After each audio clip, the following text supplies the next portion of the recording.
my god, it's finally here. We're happening. It's finally happening. After all of this time, we are finally doing Ladies D&D. Yes. How are you guys feeling?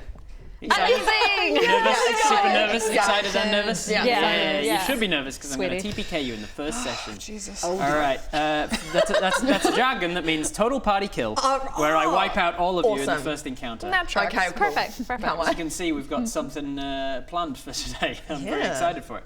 So before we jump into the session, why don't you go around and explain who you are? Don't talk about your characters yet. We'll get to that when we actually start playing. But we'll start over here. Who are you? Hi, my name is Phoenix Cross. Put you on the spot. Just for people who are tuning in for the first time and don't know who you are. Phoenix. I played Willow in Balin's Route. I've been in a few Viva skits. I'm an actor. I'm a Libra. I like long walks on the beach. I think that's sufficient. Well done. Nice. Ellie. And my favourite colour is red. Woo. Nice. Yes. Hello, I'm Ellie, and you may have seen me in some board skits with Viva La Dirt League and maybe some other ones. I'm a Leo, and my favourite colour is pink. Even though there's purple, but I like purple too, but I'm pink. Yeah. Wonderful. Is that good? Wonderful. Hi guys, I'm Britt. You might have seen me in some NPC videos, board videos, just around. I write some stuff too, and my star sign is a Leo as well. Taurus moon though. Why are we doing I'm a Libra moon. Slave. Rob hates star signs. This is why we're doing it. Rob doesn't like it. Because That's it's science. why. It's science. Oh, now I'm gonna TPK you. I was joking before. And my favorite color is green. Oh, wonderful. Oh, nice. Kia ora, my name is Ree. I play Frida in the NPC skits with Hamish. I've never played D&D before, but I'm very competitive. I don't know if this is something you can win, but I hope I But win. you're gonna find a way. Yeah.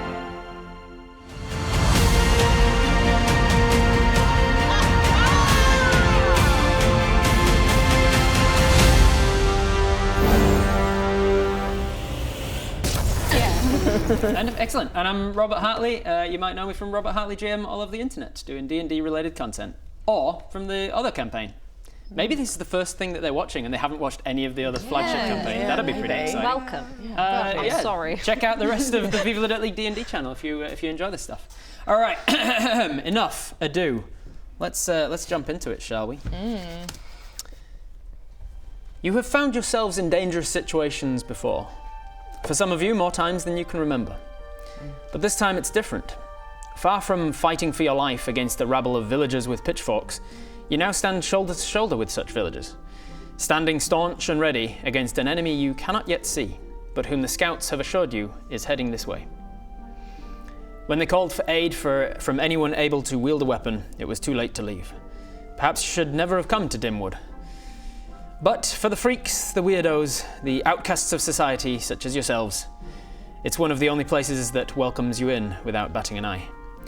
So you now find yourselves standing amongst farmers, cobblers, chandlers and coopers, their respective tools replaced with swords, spears and shields. The fear is thick in the air around you. The winter evening is starting to draw to a close, the last rays of light threatening an early exit from behind the canopy of trees around the village. The biting cold readying itself to sweep over the land. You almost catch yourself wishing for the threat to arrive early, as the suspense and anticipation of it cannot be much preferable to the actual fight. You glance to your left and your right along the mismatched line of species, genders, ages, and abilities that Dimwood calls a battle force. What do you guys see when you look at each other? Who wants to go first? Bag's not. That was sick, by the way. Thank you. Yeah, Nice. Really visualise it. Let's start with you, Britt. What does your character look like? When people look at you, what do they see? Quite ashen-faced, like a bloodless almost appearance. Sort of hooded, in all black clothing. I'm a dual wielder, so I've got some weapons on my back at the moment. What weapons do you use? 2 short swords? So, yeah. There are short swords, aren't they? They're sort of like a sort of a curved. 2 scimitars, maybe? Yeah, sort of a Nice. piratey sort of pirate style. And you can't really see much of my face because it's obscured with a hood at the moment. Oh, there's so many people here. God. Oh, he's big. Look at the thighs on him. Jesus. Oh. Come on. Hey. What? Oh, yeah. I'm pale, I get that a lot. Very good. Who else? Do you want to go next, Ray? Yes. When people look at me, they see a tall, very handsome Minotaur. I have beautiful armor. I got a very long sword. Makes all the ladies wonder what else is long on me. Long horns, long sword. Oh, and it doesn't You know what they stop say about there. minotaurs with long horns? Exactly. You know what that Big means. dicks. That's what they That's say. what they say. I wouldn't say Just, it. just in but case anybody wasn't understanding the subtext, you got to make the subtext the top of the whole thing. Oh, yeah. So when people see me, they really can't take their eyes away. How tall are we? How tall are we talking? Oh, we're Like talking 7 feet, 8 feet? Yeah, 8 feet Somewhere. tall. Howdy. Howdy, sir. Howdy, ma'am. Howdy, everybody. Howdy, yeah, that's me. Oh, anybody seen those trees rustling? Gee, they don't look too good. I feel like any time there's trees rustling, something bad's about to happen. 8 feet tall, huge, Damn. bulky Damn. minotaur, and Yeah. strength to boot as well. Whoa, yeah, built like a bull. What do you? Massive along the chest, big box. Do you have the nose ring? Or? I do have a nose ring. I got a something else ring too. You might see it if you're lucky. Okay. Canonically, Horatio has a Prince Albert. Hang on, I get never your said mind that. out of the gutter. I meant my nipples. What are you carrying for a weapon? Long sword. A long sword. Just at your side? Have you got it ready? It's at my side. I'm feeling Feeling confident. I'm feeling confident. I got a shield. Shield and the sword. Wonderful. And what do you see when you look around? One of you go. Oh, hello. Hello. When you look at me, I'm in quite like a loose sort of outfit. I have long kind of plaited hair with a bit of seaweed through it. Wow. Because I may have come from not the land. And I have a dagger and a javelin, and I also sometimes have just water coming out the side of my hand. Sometimes, if I Have you can got like draw it out. damp? Have you got a dampness to Yeah, the I'm a bit skin? sweaty, really. It's just sweat. Constantly damp appearance. No, I don't like. Smells weird. Do you? No. They won't notice if I just pop back here, will they? No. No. Yeah. No, they haven't seen me yet. Yeah. I'll just. Oh, we don't like people. What is going on? Yes, you are playing a water genasi, so an elemental person that is from the water planes and such. And finally, Finally, me. Sneaky Minaj. yeah, that's right. That's the name that I approved. Yeah, Sneaky I love Minaj. that. Thank you, Rob. funny. This one is for the boys in the boom. Hey. Very sneaky. So, Sneaky, I am a 5 foot tall fairy with dragonfly wings. I have quite muted dragonfly wing colours. I'm a bit of a rogue myself. I have dark hair, purple eyes, and I hide behind Horatio a lot. He's a big, beautiful man, and I can use that to my advantage. What you got then? Ah, you look pretty rich. You could be my next mark, I think. Oh, what's this? Come on then, let's play.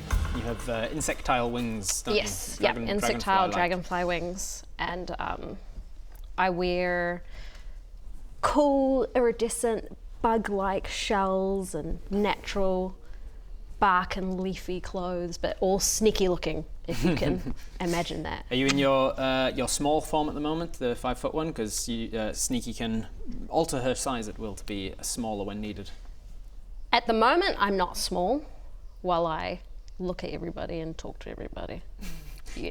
You can go size category small or size category tiny. Which way you Small is the 5 foot one. Tiny is like the 1 foot one. Oh, I'm 5 foot at the moment. You're the hobbit-sized one, I suppose. Yes. All right. So you're standing shoulder to shoulder. You look down the line. There's half orcs. There's tieflings. There's humans. There's all sorts of folk around with you. I will have the first roll of the campaign. I'll have all of you make an insight check, please. So you take your d20. You That's this one, You find is it? insight under your skills list on your character sheet. Yes, that one. That's the one. Oh, no. If it's got any numbers more than a 12 on it, it's a d20. Okay. I'm looking at mine. Next minute, she picks up the percent.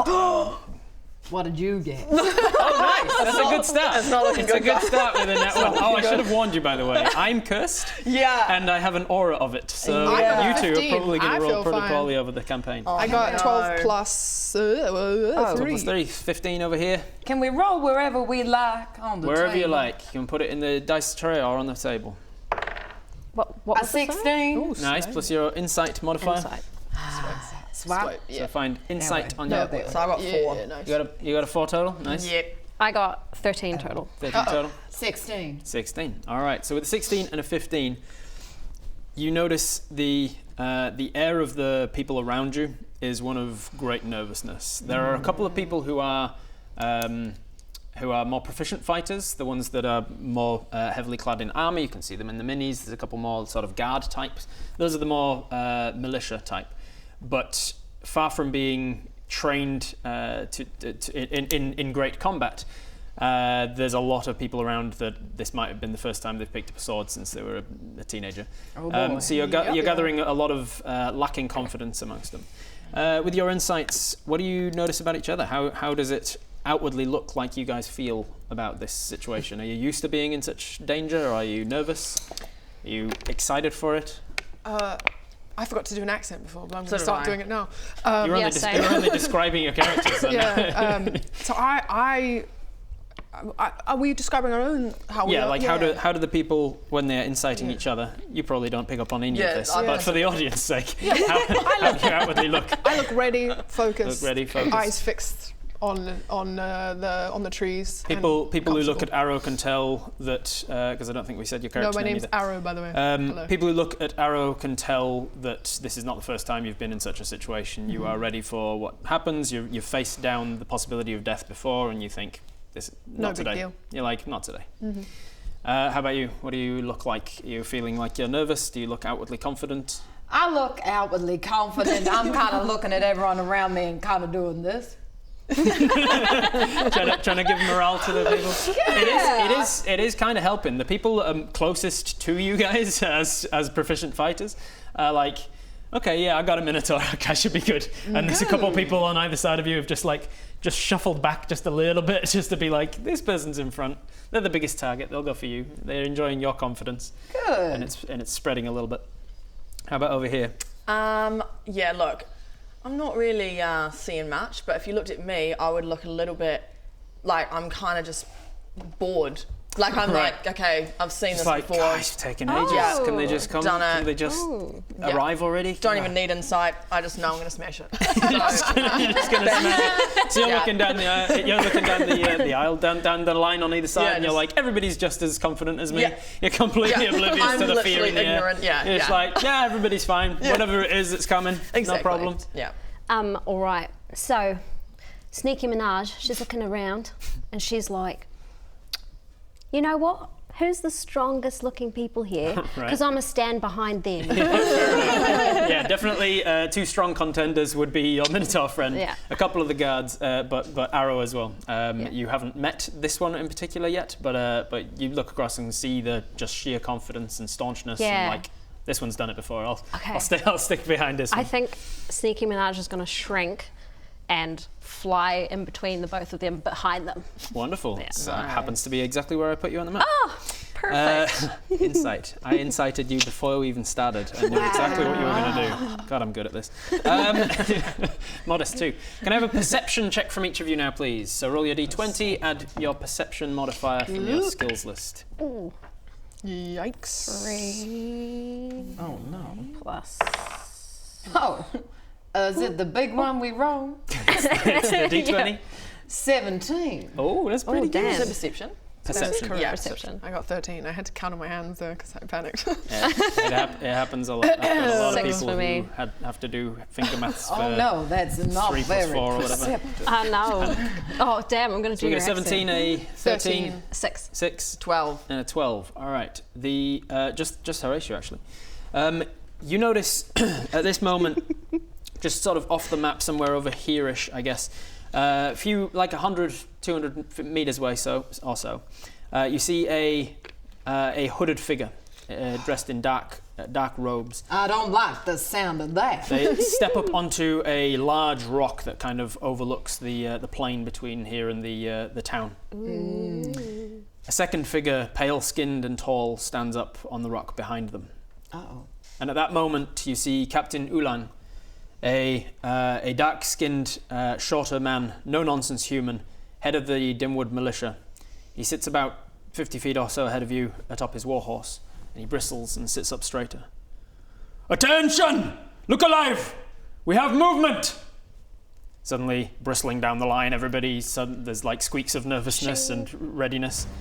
Your attention is drawn to the open plains between you and the tree line, as dozens of shambling figures, adorned in a sort of clothing subject to a wide spectrum of disarray, slowly meanders out of the trees and makes its way as one towards the town. Oh no! Hang on! That doesn't look good. Oh no, I don't. You guys seen all those that undead horde coming towards us? I've definitely seen undead horde.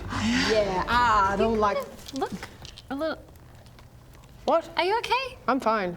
You look. I need an iron tablet, that's all. She needs iron. And she's I'm anemic. What's a mimic? The undead army that you've heard so many rumours of pushing west across Azarim has finally arrived at Dimwood. Oh no. Archers, loose! Commands Captain Ulang, and those with ranged weapons begin to fire as... Yeah, that's right. Yeah, that's right. We got an army to fight. That's a lot. Throwing you in at the first time you've ever played D&D my God. against an army Take of some of undead. those away. That's too many undead people. No. How many you got there? I think Oh, I they got a lot. outnumber us.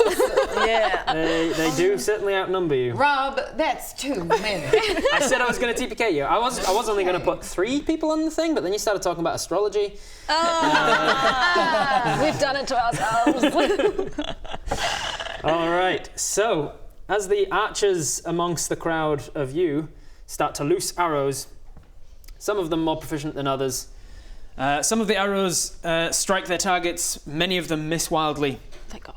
But even the ones that strike barely do anything to these shambling undead as they move forwards as one towards the town.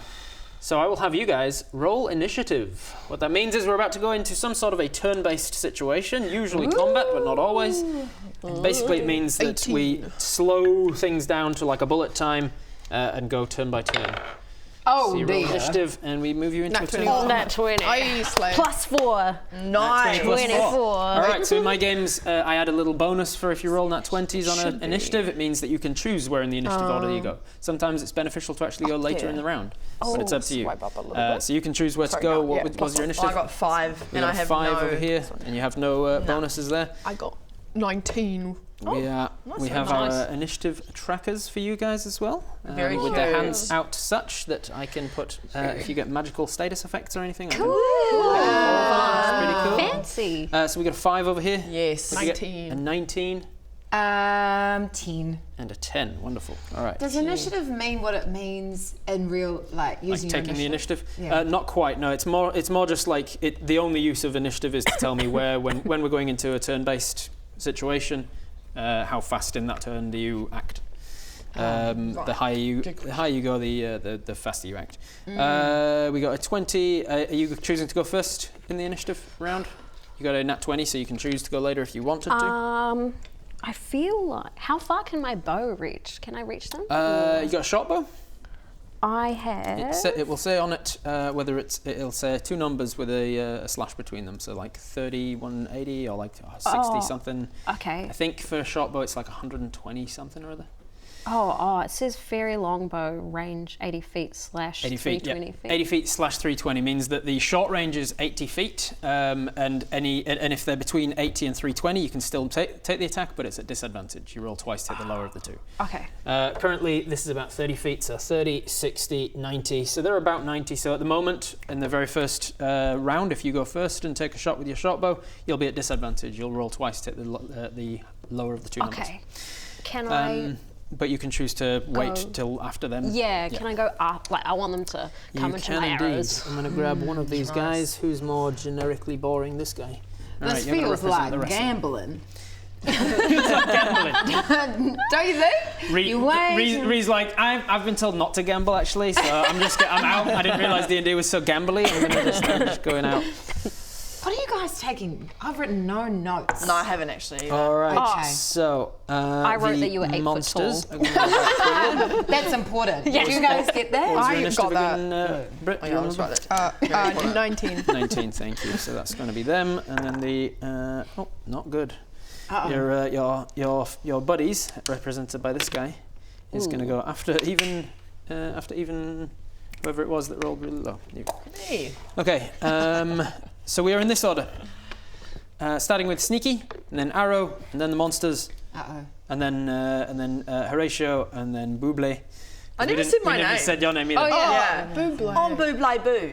Buble Boo. It's spelt bubble butt if you want to spell it. Double butt with an umlaut over the first U, and then an accent, I think, over the second U. Just I was having a bit of fun with accents on my name and stuff. bubble butt. Yeah. And then finally bringing up the rear will be the militia. Oh, I wanted to go after the zombies. Oh yes, that's right. Sorry. Okay, cool. Thank you, Rob. There you go. We'll chuck you in there. Alrighty. So I think this is us. So Arrow, they start to shamble towards you. You're first in the initiative. How far away are they? From you, we're going to say 30, 60, about 80-ish. 80 to 90. No, 80? And they are about up to about 120 feet deep. Right, so they're 80, right? Let's say that. So how would I move 20 feet? How do you move 20 feet? You just move 20 feet forward. Is that... Each one of the squares you can vaguely see on the map is 5 feet. 5, 10, 15, 20. Great, so is it my hunter sense a bonus action? Or is it an action? It will say on it. It's an action. Is my walking a bonus action? Movement. So on your turn, I should clarify. Yep. You get a movement, which is your movement speed on your sheet. For all of you, I think it's 30. So you get a movement speed, you get your action, and you get a bonus action. Great. So like the action is the main body of your turn. Yeah. The bonus action is just like something small. It will usually say you only get a bonus action if you've got something you can do with a bonus action. Great. So can I make my bonus action be moving or not? If you're a rogue or a monk, you can move extra as a bonus action. Otherwise, you can only move what your movement is. So you can move up to, 30 feet? Well, I need to get within 60 feet of this army. Yeah. But my question is now, can I use Hunter's Sense after I've moved? Yes. Okay, you can do those things in any order. You can even break up your movement, so you can move, take an attack, and then move again. Great. So I move 20 feet, which puts me in range of Hunter's Sense, which is basically I can pick a creature and I can see if they have any resistance wonderful. Or vulnerabilities. So I'm going to pick. They're all undead. Are they all undead? They all seem to be undead. Yep, of various different states of decay. Some zombies, some skeletons. You don't see any spirit type undead like ghosts and things. I'm going to pick. I'll pick one of these guys at the front. All right. And guy closest to you. try to see if they've got any study them. resistances. Okay. Oh, nice. She's a smart one. You will notice Smart that they are resistant to necrotic damage, which is sort of the damage of undeath, like sapping people's life from them. You will notice, because you picked the zombie at the front, that they don't have any vulnerabilities or any other resistances to necrotic. Necrotic, but no other resistances, and no vulnerabilities. Then they don't take double damage from any particular type. Okay, good to know. I'm still behind that guy too, right? You are. Sick. Yeah. So that was your action and your movement. Is there anything you want to do as a bonus action? If you go to the actions tab of this, it can sometimes you can filter by. Stagger. That's not really. I mean, I could. I've got a longbow. You do. So gonna take my longbow and I'm gonna shoot an arrow at the closest. Shooting is the attack action, and you've taken your action to do your... sorry, it's under actions. So I guess all I have is nothing. So. All right, that's you then. The monsters are going to start to shamble then. They're going to start to shamble forward, 10, 15, 20. And I hate it when they shamble forward. I want them to stay in the tree. Shamble. Oh my God. Oh, gosh dang it! Sorry, Sneaky, I don't like to swear in front of a lady, but I get real pissed off when I see undead shambling towards us. Oh no! You see them there? Oh yes, yeah I do. Have you had your eye test? No, I haven't. I told you to go and get your eyes I tested, know, I'm so Sneaky. sorry. That's okay. I lost my glasses. You lost your glasses? I did. Did you check in your leather pouch? They're not there. They're not there. That's all right. Listen, you better get behind me. I want to protect you, keep you safe. I've got your back. Makes me so mad. I want to get my horns out and get those shambling off. Get your horns out? Yeah. You put them away usually? Sometimes I hide them. I don't want everyone else to feel bad about their lack of horns. Yeah, I'm really mad they're coming forward. You will notice that a couple of them are skeletons with bows. As we all know from Minecraft, skeletons are archers. So you'll notice that a couple of them don't shamble forward, but instead just take shots from where they are. Oh, I hate it when they shoot at me as well. Now I'm real mad. You also notice that there's a range of folk amongst them. You'll notice things like an undead Goliath here, or an undead dwarf here. We've got undead hobbit somewhere, I think. There we are, undead halfling. We've got skeletons. We've got all sorts of undead orcs as well. So they're going to take some shots. Let's go at the main guy, the main captain. One of them's going to hit, the other one's going to miss. So the captain takes one to his armor, does him a little bit of damage, but he's still fine. Then let's see. We've got how many archers? We got 1, 2, 3. I think we've got 4. They miss me though. Right? So we're gonna go 2 for you. Oh, cool. What's your armor class? So on your probably character sheet on the front page, it will say a little shield icon. Let me just scroll all the way back here. Sorry, don't mind me. I'm 16. 16 armor class. All right, first one will miss, the second one will hit. You will take, from that arrow that hits you, you'll take 4 points of damage. So go up to your health. That's and fine. You can subtract 4 from that. Oh, no. Oh. I'm copying you again. How the heck? Yeah, it's quite easy to. It's such a fun accent. There we go. One of the things, I've just got your character sheet up to help you out here as well. One of the things you could have done as a bonus action. I know. I lost. Choose to do it. Yes. All right. I know. I thought was it Hunter's Mark? Hunter's Mark or Slayer's Prey, which are very similar. Sorry. Hunter's Mark costs you a spell slot, but Slayer's Prey is for free. Okay. You're okay. Thanks, guys. I might allow you to do it if you want. Like, nothing's changed yet.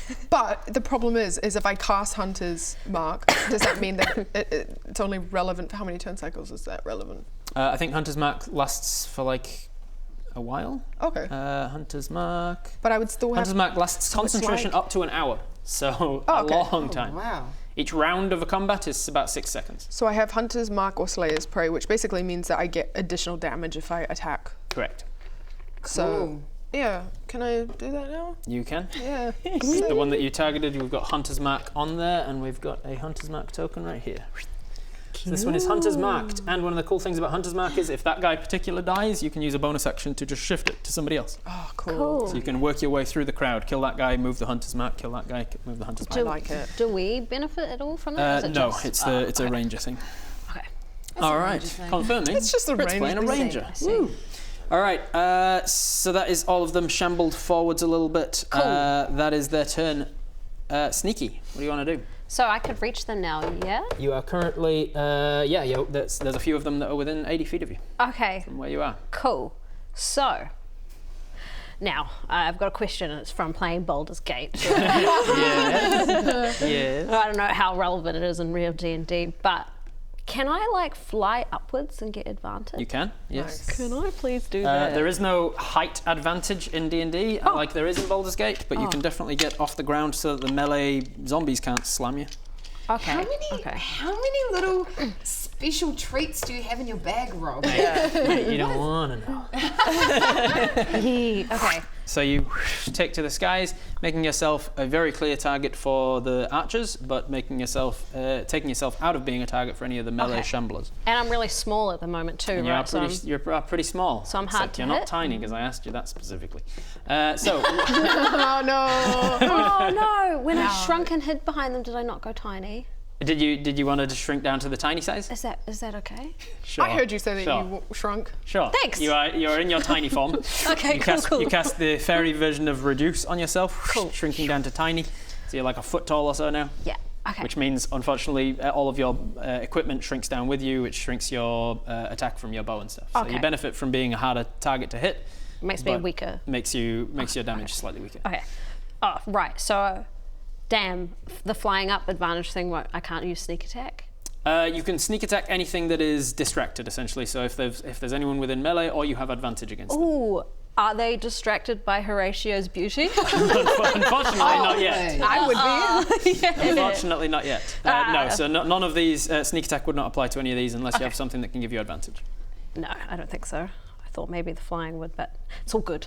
All right. Well, I Baldur's guess. Gate, ruining people's understanding of D&D forever. Yeah. Anyway, so I guess I'll just shoot with my fairy bow. All right. Aiming for any particular? Just go for any one of them and I'll pick Maybe not the hunter's marked one. this one here. Okay, cool. All right. So make an attack roll. So you roll your d20, add your attack modifier. 15 plus. Oh, is that the plus Yep. 6? Next to the bow, it'll say +6. Oh, yeah. That sounds about right for your level and dexterity. Yep. Yeah, plus 6, so 21. 21 hits. All right. So roll damage. So next to the short bow, it'll say a dice. Oh, 1d6 plus 4. Correct. 1d6 plus 4, but because you've gone tiny, that's going to reduce a die size. So instead of a d6, you go down to a d4, Okay. which is the caltrop. Yep. 3. Do I still do the plus and then you 4? still plus your 4 because that comes from your dexterity, and that's to do with like how well you're aiming. Like, are you aiming for vital body parts and Oh, stuff? yeah. So Of course. so 3 plus 4 was it 7? Yep, So 7. this one gets struck by an arrow. It gets struck somewhere like right through the brainstem, and as it goes down, dead. Yes! Thank you. I'll have you all make a perception check, please. What do you want from us, Rob? A perception check. No, I thought I was no. clear about that. No, there's something Oh, else. 5 plus. Love that you're already suspicious of. We've not been playing very long at all. It's picking up how to do D&D. Always grown and be suspicious be of the DM. suspicious of Rob. 8. 1 second. Wonderful. 18. 13, 18, 8, Here we 16. 16. The two of you notice, Buble and Arrow, as this one goes down, arrow through the head, there's just a very faint wisp of what looks to be like a spark of flame or fire that seems to erupt from its eyes or from its head somewhere, and then it just kind of, like a candle flame being snuffed out. Ooh. You see that? Yeah, did you see it? I saw that. You I saw guys, you guys that. have a little discussion, turn around, Did you see that? shout back to each other 20 feet. Did you see that? I saw that. Did you see that? I saw that. Did you see that? Did you see that? I saw it. Did you I saw see that. it? I You saw that. Did you see it? What, explain what you saw. I think I saw some flamey things in the back of their eyes. I when they saw died. that. Did you see that? I saw that. I think that might be quite important to remember. Do you reckon? Do you reckon that's something like quite pivotal to the story that we may be in? Maybe. Who's to say? It would be a shame if we forgot it. Yeah, we definitely should not forget that. So just if you could just remember I'll that keep one. that right. Locked up tight. I'll try and remember. You keep it locked up in there. All right, got it. I saw it there. All right. The rest of the militia are like, now? No, they're still coming. All right, one down, 700 to go. That was Sneaky Minaj. You're going to stay where you are? That was your whole movement to go up? Do you want to use any movement to drop back down again or anything like that? Oh, can I move down again? So just tucking your wings in and dropping is a free action, and then trying to catch yourself at the bottom. You can do Will that. that hurt me if I Only if you fail? don't catch yourself. Roll it down. You're dropping? Catch Yeah, yourself. but preferably without getting hurt. I will allow it. Oh, All right, thank you. just wanted to fuck with you. You drop down to the ground and Cool. buzz down and hide behind Horatio. Yeah. Speaking of whom, Horatio, you're up. Thank you. Now, I've had a look at my spells, I guess anything worth using, I can only use within 30 feet of myself. Well, you can move 30 feet forwards to get in line here, and then they'll be 30 Nah, feet. they'll still be 40 feet away. Well, that's extremely unhelpful. Let's see. You can. So one of the actions you can take on your turn is the dash action, which doubles your movement for that turn. So you can move as your action as well as your movement. You could also, let's see. You could also take the ready action, which means you tell me what you want to happen, and you're kind of delaying your action. You don't delay your whole turn, but you're just delaying the action portion of your turn to be like, when X happens, I will do Y. Oh. So you could move forwards 30, for instance, get to about here, and then say, I'm going to take the ready action for if anybody gets in range, I'm going to hit them with my sword. Okay. Or you can dash and just get right up in the thick of it, because that's going to be a smart idea. Okay, I'll dash. Didn't pick up on the sarcasm there, but that's fine. Here we go. 30 feet forwards and 30 feet forwards. You get to about... Right in there. Actually, what I like to do in my games, make me an athletics check, please. Athletics. +6. Oh, I roll a die? Yep. Yep, roll that one. +6. 1. Okay. So in my games, I've got a house rule where, like, if you're 5 feet shy of something, it feels crap to have to use an entire extra turn just to get in range. So I give them athletics check to just push yourself an extra 5 feet on that turn. That was a clear fail. So no, you are a little bit shy of them. So you've got a bonus action if you want to do anything. Yeah, I'll do a bonus action. Oh, I tell you what, this reminds me as well though. I gave you a feat that I don't know if you've seen, because all of you, I figured that all of you should start with a feat, and I'd given you the dual wielder, and I'd given you something as well, I can't remember, so I was like, only makes sense to give Horatio one as well. I gave you the charger feat, which says if you take a dash action on your turn, you can then as a bonus action make a melee attack and do extra damage on them. Mid-sense is with your bull horns, you just and then just run forwards and charge them down. Kind of mid-sense. I'd love to do that. So if you'd like to do that for flavour, then because it's flavourful and it's the first turn of combat, I will push you that extra 5 feet, even on a natural one. So make me an attack roll with your charger feat. Come on. And is it with your horns or with your sword? Which would it be? My horns. Yes. Horatio's mad. So Horatio just sets off running, breaks the line. Captain Oolong's like, hold the line! And then you just charge past him. He's on the horse and he's like, what the hell? Minotaur comes down. 15. 15 hits, roll damage. So roll the damage next to your horns. Roll the damage next to my...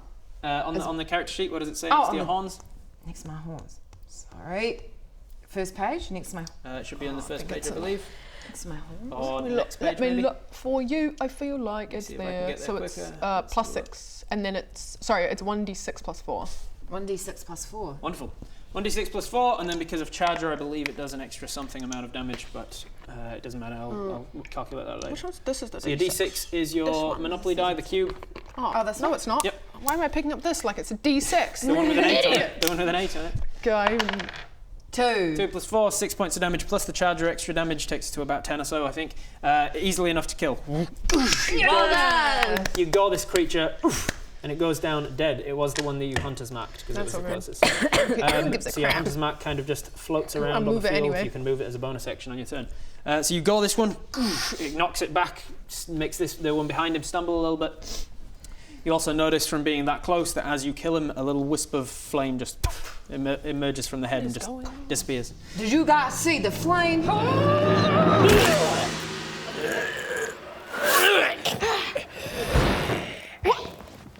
Now hang on. That little fire behind your eyes is gone. Huh. I think there might be something more to that little fire than just a coincidence. What do you think, zombie? I think maybe No, stay down. No, don't you. Oh, thanks. Oh, I did see that. Stop again to have another conversation. Turn around with your back to the enormous army of undead and you have a big old conversation. Do you think it's something to be worried about? No, not yet. I don't know. You don't think so? Oh, ow. Well, I mean, Alright. we're killing them, so you're good. mate. Buble, you're up. Wow.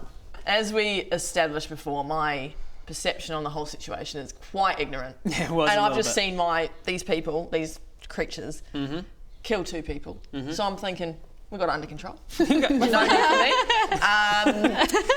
read a book. Yep. I'm just gonna sit down. Pop in my bottle. You're gonna pop in your, Just gonna pop that into bottle a your little bit. bottle. I think you should pop in the bottle. Abandoning us? So abandoning on the very first turn of combat. From my Is perception, abandoning the rest of the party. I think you've actually got it under control.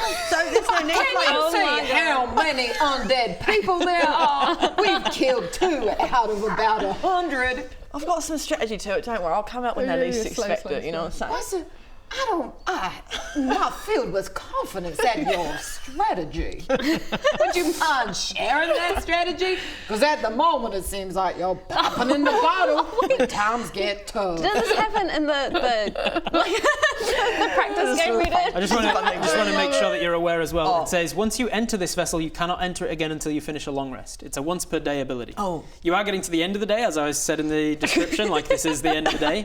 But this is a sleep. once per day, pop into the bottle, come back out again. That could be a bit premature, you could say. I'm just saying, it's a once per day ability. Yeah. You can use it now if you want. Look. Look, I'm not used to being with people, right? I'm used to being on my own. So I'm thinking, if you guys got handled, I'm just going to pop in the bottle. Are you sure? Yep, sorry. Buble. Think about Don't it. you worry, though. I'll come back when they least expect it. I'll just be watching from inside. How long To be is a fair long as rest? well, you guys don't know who this is. Yeah, we don't know. Yeah, so Wait, no, yet. you do. You two don't know her. You can't get So getting this is away the with first, this. the first introduction to who she is just pops into a little She bottle. does it all the time. I'm just going to put that there to remind us. Yeah. Because I think, you know, I'm quite near, right? I'm gonna just So you just, as an action, just pop into your genie vessel, confirming that you are a genie warlock, and that's your whole turn. Yep. Cool. Damn. All right. What happens if I You like? still turn. Great. What happens if I fly over and like, oh, have a little swig? Then it is the yeah, just like what's in this bottle? I guess. Huh? What's this?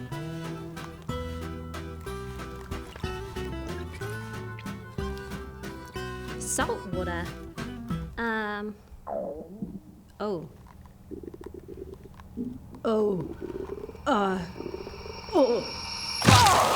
Oh, not again. Oh, I really... Ooh, yuck. Sorry, mate. I really don't like exploiting people from the inside out, but, you know, you gave me no choice. Let's not make that a thing. Well, you'll find out because she's a water genasi. All right. It is finally down to the last of the initiative. Is the good guys, as it were, the rest of the militia. Captain Ulang is going to shout, give the order to charge, and he's going to start charging in.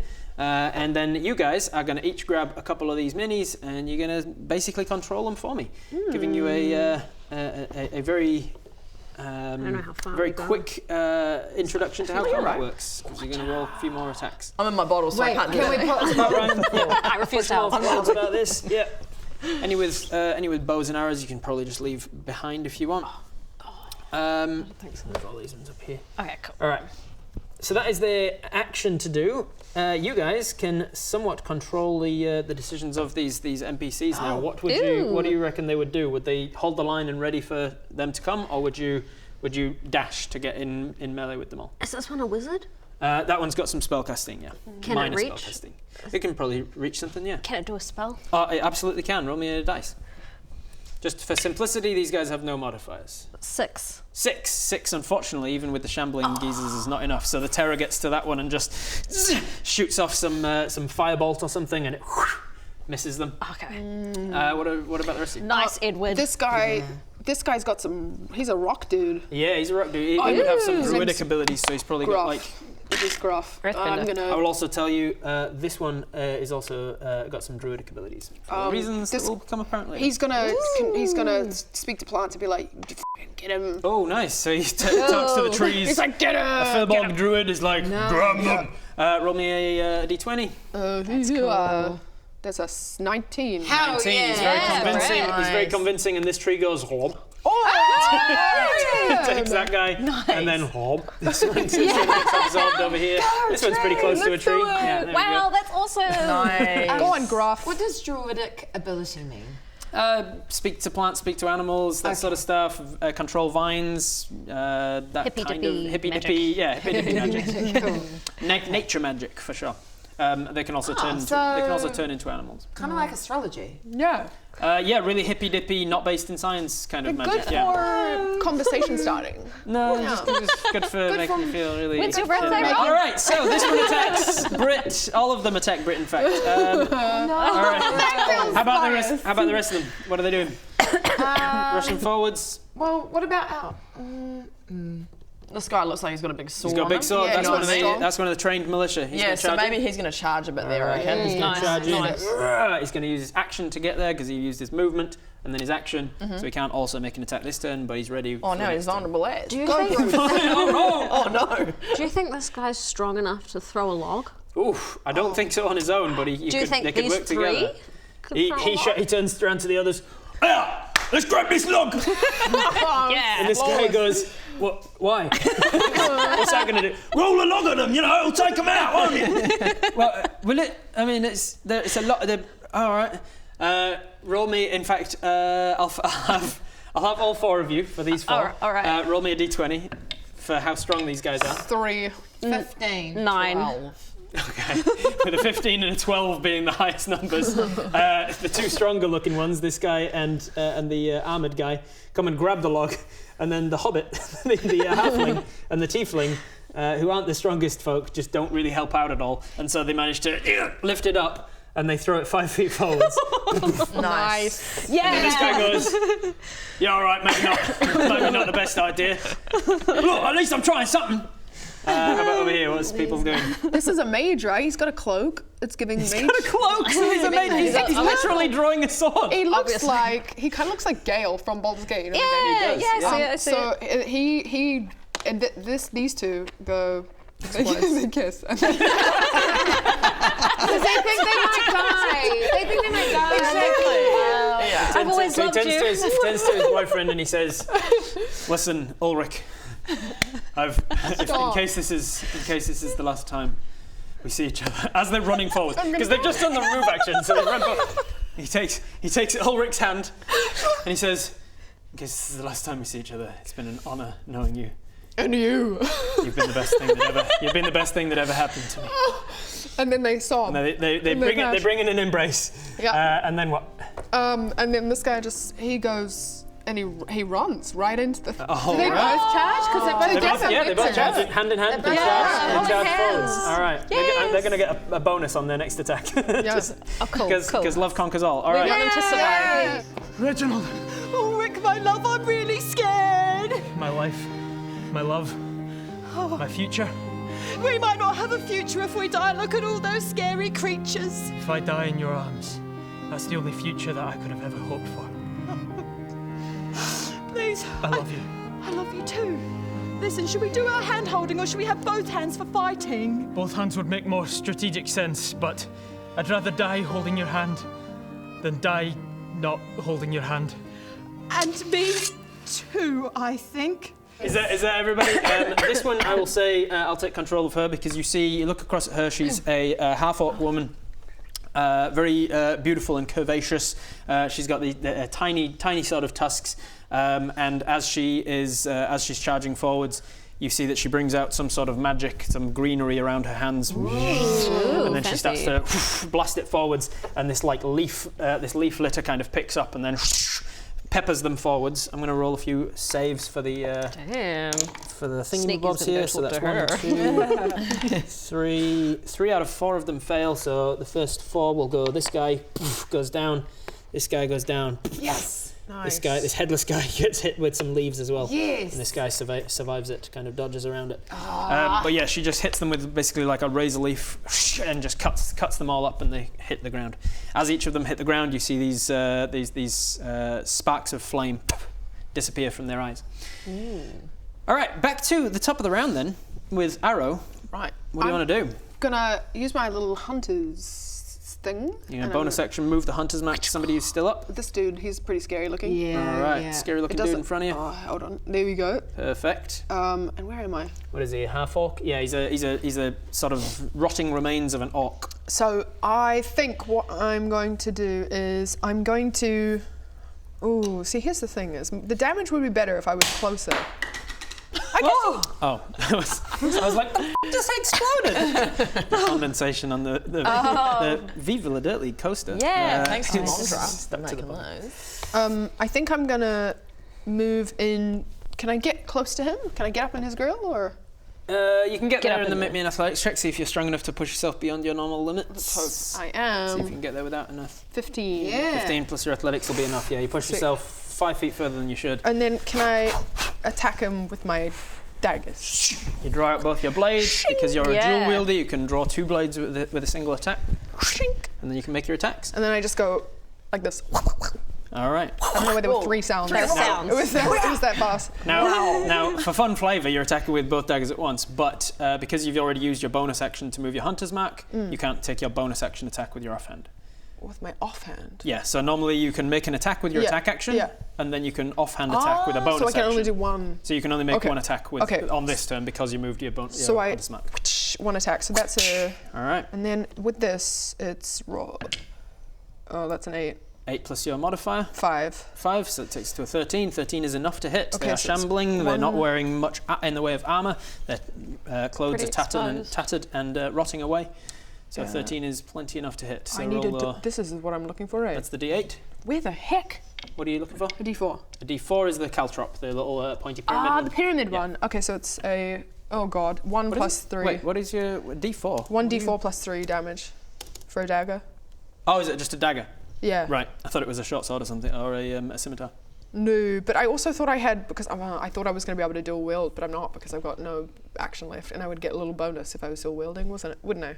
For having the feat that I have. The dual wielder feat allows you to wield two of pretty much any weapon rather than Yeah. them having to be Oh, small sorry, weapons. sorry. So it allows you to Oh, cool. dual wield 2 longswords eventually. Like if you go and get yourself some longswords, you can Gotcha. actually do more damage with them. So unfortunately, I've done 1d4 plus. I think 3. you should be attacking with scimitars or short swords or something. So Okay. roll a d6 instead, the Monopoly die. Where are you? There you are. There you go.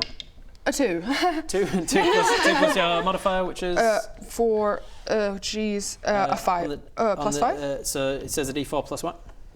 for the dagger because I don't the dagger, technically yeah. plus 5. Plus Wait, what? 1d4 plus 3. Sorry. Plus 3, Yeah, there you yeah, go. yeah, 3, 5. So 2 plus 3, 5 points of damage, and That's then roll not a lot. a d6 again because of Hunter's Mark. A 2. You get an extra 2 on it because of Hunter's Mark. God, So that as you're, could've gone better.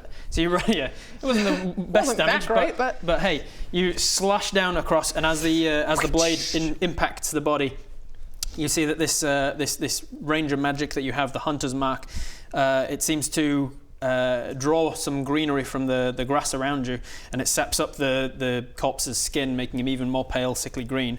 And then yucky. where your blade hits, the greenery kind of seems to dig down into the wound and just help to tear it open, doing extra damage to him. Enough damage that he dies. Oh, hell yeah. Yay! And as he dies, a little fiery wisp disappears from his eyes. Did you guys see that? Yeah, I did see another spiral. I don't think my character's seen it. Captain What did Oolong you says, say? "We all saw it. We've all seen it multiple times now. Focus on the fighting. I don't think Sneaky's seen it yet. We'll so work she's out like, what it means later." yeah. Sneaky's like, "I don't know what you're talking I about. don't- Keep describing I in don't know great what detail, you're talking about, please." guys. All right, that was your action. You moved your thing with a bonus. You I'm all moved your done. movement. That's your full thing. So now it is bad guys. All right, Oh, you guys are fucked. No. Okay, We're very so close. let's start with this one in particular. Let's see if he hits. No, not the we lovers. Need, Yeah, we need, not our we need lovers. Ulrich and who? Ulrich and Reginald. Reginald. All right, Ulrich and Reginald. So let's see if he hits them. He does hit them. No, He's going to hit Reginald. And this Reginald. guy's going to run in, and he is not going to hit, I don't believe, because I gave them certain things. Nope, he doesn't hit. So Reginald takes a wound. He just gets a slashing claw up his body. Let's run in here and here. And now both of those are going to hit. For expediency's sake, the thing that I gave the monster sort of army rules is that they will hit 1 out of every 2 of them will just hit, and if they hit, they cause a wound. It saves me rolling all of the damage and things. If they hit, they cause a wound. If there are 3 on 1, though, they are surrounded, and therefore 2 out of the 3 of them will hit, and two hits is enough to kill an NPC. Who's gonna go? So these 2 have both got 2 on 1, which means they only get 1 damage each. So Ulrich and Reginald take 1 wound, and they are both wounded. All right. But they're still together. But they're still together. Oh, they're So holding they're hands. alive together in death. They're All right. together. Still holding hands. Let's They're holding start hands. rushing forwards some of these. This guy's going to rush forwards to this guy. And first one misses, but second one will hit. So this guy takes a wound as well. It's 2 on 1. We've got a lot of dead bodies around here. So now we need to roll something. Oh no. This one. No. Back to his feet, having I was been hoping caught. not. You notice, however, for those of you who are close, which is just the 2 of you, I believe, you notice. Actually, make me a perception check. Maybe you don't automatically notice. 12. 17. All right. Plus your perception modifiers. I keep just getting confused with which way we were going, you know? I've got no perception. Plus 17. 5. Look at that, 17. Damn, both 17. All right, both of you will notice that all of the ones that haven't died yet, you know, they've obviously died, but in this fight they haven't died yet. They all have like a fire to their eyes, like almost like an orangey golden glow behind the eyes. Those of them that have eyes. The one that gets back up again does not. Oh, so you've got it down in once? So he's gone down and gotten back up, and he doesn't have the fire behind his eyes. When it went out, and the little spark of flame flitted What, away. does he still want a fire? Is he like... Does he he want chill? a cup of tea? Like... Hey! Hey, what's your deal? You don't have the fire behind your eyes anymore. Wait, are you all right? Oh, I'm really sorry about before. I'm so sorry. I've been going through some stuff and I shouldn't have taken it out on you. I was projecting.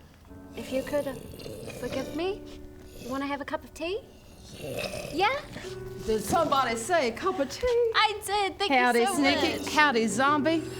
Hey, cheers. Cheers. To new friends, To new hey? friends. You all right there? Oh, that's all okay. right. You got it. You got it. Yeah. That's all right. That's all right. He gets back up, that's his whole thing. The tiefling skeleton, this ghast over here, these guys all run forwards. He's going to have to use his action to dash. This guy's already attacking. This guy's going to attack, and he's going to take a wound. Youch. The orc's going to move forwards, and he's going to take 2 wounds, and he's going to die. No. The first NPC death, yeah, he gets surrounded by 3 of them, takes 2 out of the 3 attacks. Is he incapacitated or is he dead? Oh, he's dead. Rest in peace, Oh, but baby. he was the big one. He's meant to be good. Yeah. Well, tell you what, roll me a d20. If you get more than a 14, I'll allow him to stay up for 1 more round. Oh no, I've had really bad rolls this whole game already. You got I it. believe. Oh, 14. I didn't specify more than a 14, but I will accept a 14. You're a benevolent god. Thank you, Rob. He takes wounds, but because he's such a good fighter, he can take 3 wounds rather than the rest of these noobs can only take 2. Yeah. All right, so he's badly wounded though, and surrounded by 3 bad guys. All right, we're going to move some of these guys forwards. We're going to get some crossing over some bodies here. The hunter's mark's still open. The Goliath's going to get within range of you as well. Oh my god, yucky. And then we're going to get the dwarf and these 2 will start to surround Horatio. I hate being surrounded. Unless it's fine women. These guys are going to shamble forwards and use an action to dash. And then we've got some archers. One of them was absorbed by a tree. Yes. All right, let's go. Archers, who are they going for? Maybe... they're not very smart, so they're going to go for the tallest guy, which is the guy on the horse. All 3 of them go for the guy on the horse. Oh no. But not the horse though. So just Yeah, the the guy horse on will the survive, horse. right? Sorry? Not the horse though. Not the horse. No, they're all going for the tallest good. figure, which is the guy on the horse. One of them got a nat 1, and in my games, nat 1 means there's a chance of friendly fire. Cool. So he shoots this guy in the back. Yes! And he goes down Yay. of the fire. Okay. He's about to get back up though. Maybe. Maybe. The other one gets a 3 and then a 5, so none of them hit. Oh, maybe we have to hit them. Arrows going all over the place. Again. I believe that's all of them, and then because these guys could get to you with their movement, they've still got their action, and they're going to attack. Because they've got 4 and 1, you're going to take 3 solid attacks from these guys. I don't like being attacked. They are just slamming you with their fists, so you take a total of 4 points of damage, a 1, a 1, and a 2, which was garbage. So go into your hit points. Okay, and 4 damage. Yep, 4 points of damage from them, just as they're slamming into you, clawing up you, scratching at you. Youch. And then we've got how many on you? 3 on you, which means they're going to take two hits on you. and you're going to take a total of 6 points of bludgeoning damage from them. 6 points of slashing, bludgeoning, clawing. And then this guy, these two on the horse, let's see. You hear a whinny from the horse as the two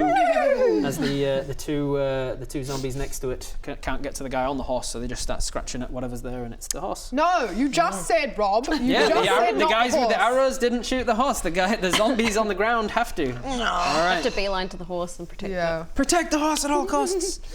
That is all of the zombies. Sneaky, you're up. Okie dokie. So here's the thing. Sneaky probably wouldn't care about our lovers, but I do. So, is it too far-fetched to say, I'll fly a little closer and make sure I'm hitting those ones? You absolutely can, why not? Okay. So you fly over to this direction, get a better angle. As you're flying over there, you see two guys standing hand. Maybe they'd be better fighting if they weren't holding hands. That's probably what it is. They're holding hands. Yeah, and I'm gonna shoot. Shoot one of these guys. Yeah, one of the guys. All right, make an attack roll. 12 plus 6. 12 plus 6 is enough to hit, so which one are you going for? Can I tell which one of them looks particularly tough? Nope. Just for flavour, which one? Okay. Oh, I hit, right? Yep. I'm gonna shoot in between the lovers to the... Right through it, right in between this. Yeah. It's a beautiful shot. The Yeah. camera follows the arrow down, shoots between them, and strikes this guy. Yeah. With your attack, because he is distracted with allies in melee, you get a sneak attack. Oh, cool! So roll your sneak attack damage, which is a d6 for your regular short bow.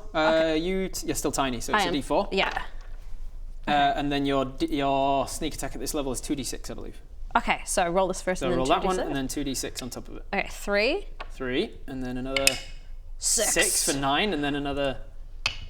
6. Another 6. Slay. Maxed out the sneak attack. Yes. So we had 15 there, plus your modifier of 4 from your dexterity, right?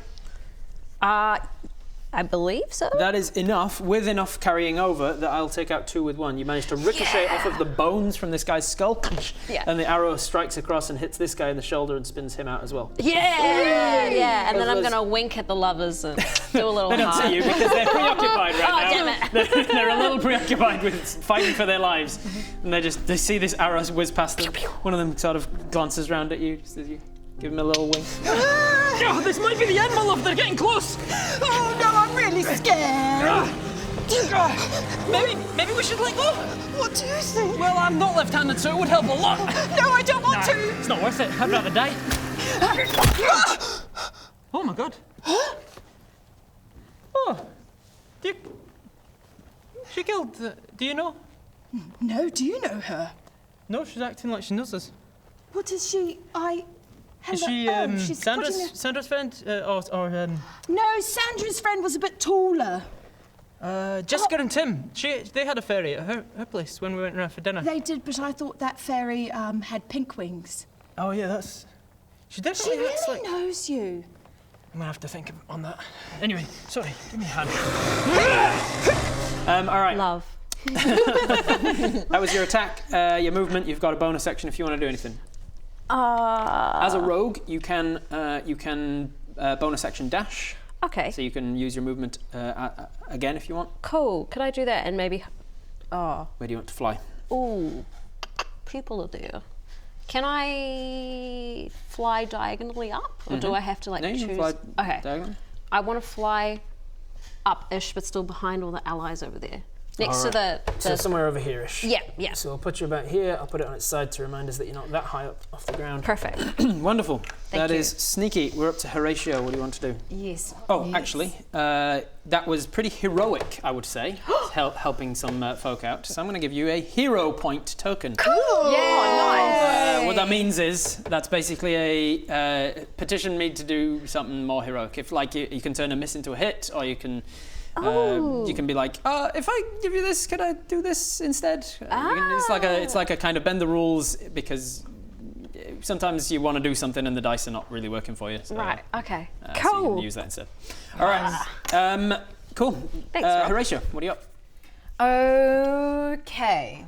Where am I? I'm surrounded by 4 guys. Surrounded by 4 on this side, arrow just a little bit away from you, surrounded by 3, and then a guy on a horse.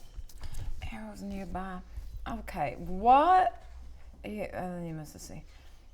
If I did, can I do a spell? Yeah. What if I It's an did my action. thunderclap spell? Yeah, that's good. Because that surrounds everybody around you, doesn't it? Nice. Hell yeah, and that's an action to cast, I believe.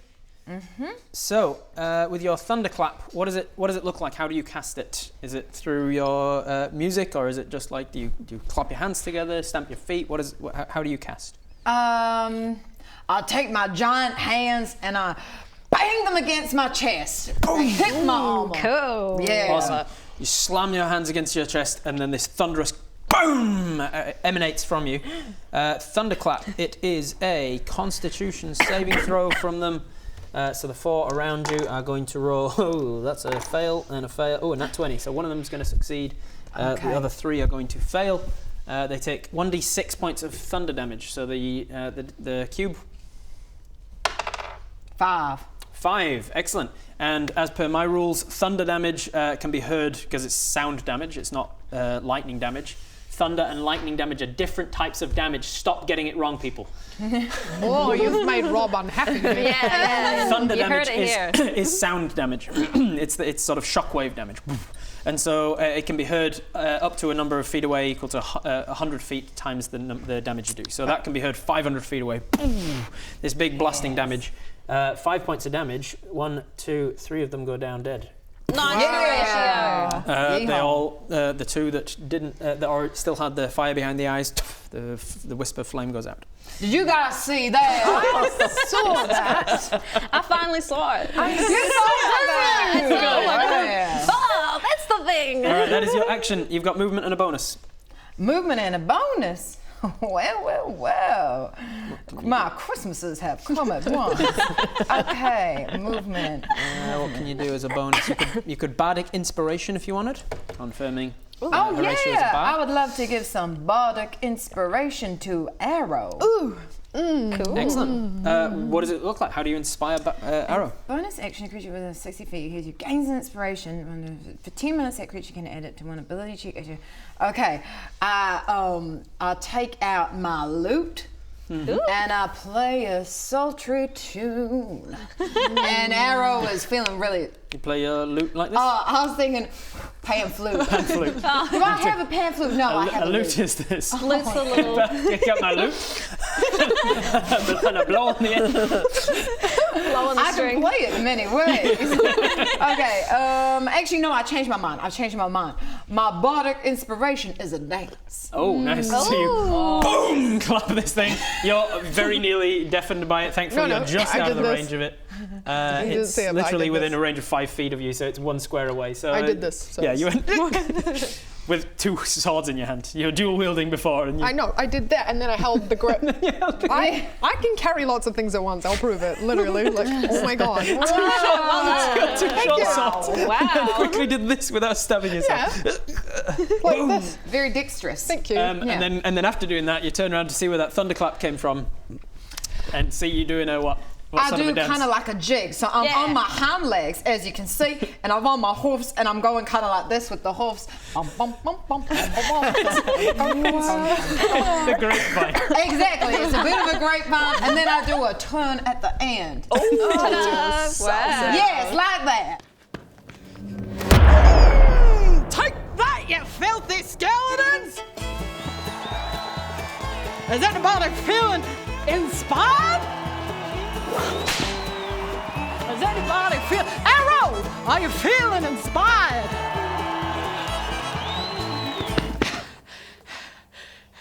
And you feel inspired I do. The by smoke this complete is like stranger. billowing in the background, and it's so atmospheric. And Which means that you heat get to is add just- is it a d6 to begin with, right? At this level? D6, Yes. yeah. So you get to add a d6 to one roll of your choice. I'll give you one of mine just so you've got it to visually remind you. It's one, can you make it on is it an attack? Yeah. You can add it to an ability roll, saving throw, or attack roll of your choice at one point in the next 10 minutes before it expires. That was your attack. That was your action. That was your bonus. You've got movement if you want. I will warn you, there is one zombie in melee with you. So if you move away from somebody's melee range without disengaging, they can, if they want to, use their reaction to take 1 free attack against you. It's called What an would you attack of recommend? opportunity, because you're turning your back to them to walk away, and they can No, what if I go away backwards? That's called disengaging as an action, and it costs you an action to do. Rogues can do it as a bonus action. Do you have a recommendation? It's up to you. Do you want to move? Is there a better strategy for you to get to? They don't do a lot of damage, as you've found, so you could just take the attack and they might miss, and even if they hit, they don't do much damage. If you would prefer to be somewhere else on the battlefield, or if you're fine standing where you're standing, just stay where you are. Yeah, I don't think Horatio ever backs down. All right, so you turn to the one that's still standing, and you square off against them. If they could feel fear, I'm sure they would. I look at him in the eyes and I do a big puff out of my nose. Yeah. Yeah. You see this this fire kind of burning behind the eyes, and it's like swirling a little bit. Buble but. Now look, I thought that you guys had this under control. And all I can feel in my bottle is a boom. I've tipped over, in fact. The thunderous damage just knocks the bottle out. Describe for me what does the interior of your vessel look like? The reason I like going in it is, one, it protects me, but secondly, it's kind of like being back at home. I come from the ocean and it's full of salt water.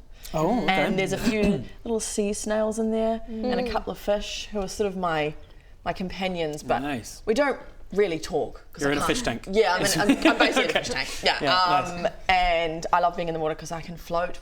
This gravity thing on land is not. It's not good. So the whole thing poof, tips over. The whole thing just kind of whoop, and then all the gravel at one side. Yeah, but I like floating. So is it spherical in here? Is it like a fish bowl? Yeah, it is quite spherical.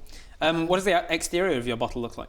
That has got sort of a few barnacles on it from being in the ocean. Okay. So, is it like a message in a bottle type bottle? Yeah, kind of. Yeah, cool. it's been floating in the sea a long time, so it's a sort of textured and a bit ugly. Actually. Nice, I like it. Yeah. All right, so it's your turn. What would you like to do inside your bottle? Can you see from out inside your bottle? That's a good question. I'm not let sure. me see. Buble but bottled respite. As an action, you can magically vanish and enter your vessel, which remains in the space you left. The interior of the vessel is an extra-dimensional space in the shape of a 20-foot radius cylinder. We'll say it's for you. 20 feet high, 20 feet radius, blah, blah, blah. The interior is appointed with cushions and low tables we can ignore that and say it's decorated however you want it to be. While you're inside, you can hear the area around your vessel as if you were in its space, but you cannot see it. So you can hear the thunderous boom. I heard that thunderclap, and that was pretty severe. You can remain inside the vessel for a number of hours equal to twice your proficiency bonus, which at this level would be 4 hours. You can remain inside if you wanted to. The rest of your turn in this combat would be relatively Remain inside boring. your bottle for 4 hours. You can use a bonus action to exit the vessel early. Yeah, look, from what I'm hearing, you have not got this under control. I think I'm going to have to come out. So can I come out but do more? Or is my action literally Your just coming out? bonus action will be to come out of the bottle. Oh, yeah. And then you've got your action and movement. Okay. Don't worry, team. I'm coming. Don't worry, she had a plan when she went in, remember? Yes. There was a plan when she there went in. was a plan. I thought I'd be We're about to see the enactment of that plan. Yeah, I'm further back, so, you know, that's going to trigger. They've actually forgotten about me too, because I'm sort of just a little bottle. Yeah. They think it's just trash, Yeah, but yeah. actually, just for you watch, I'm gonna pop out. So I'm gonna pop out. Wow. How'd you come? Boom! I'm back.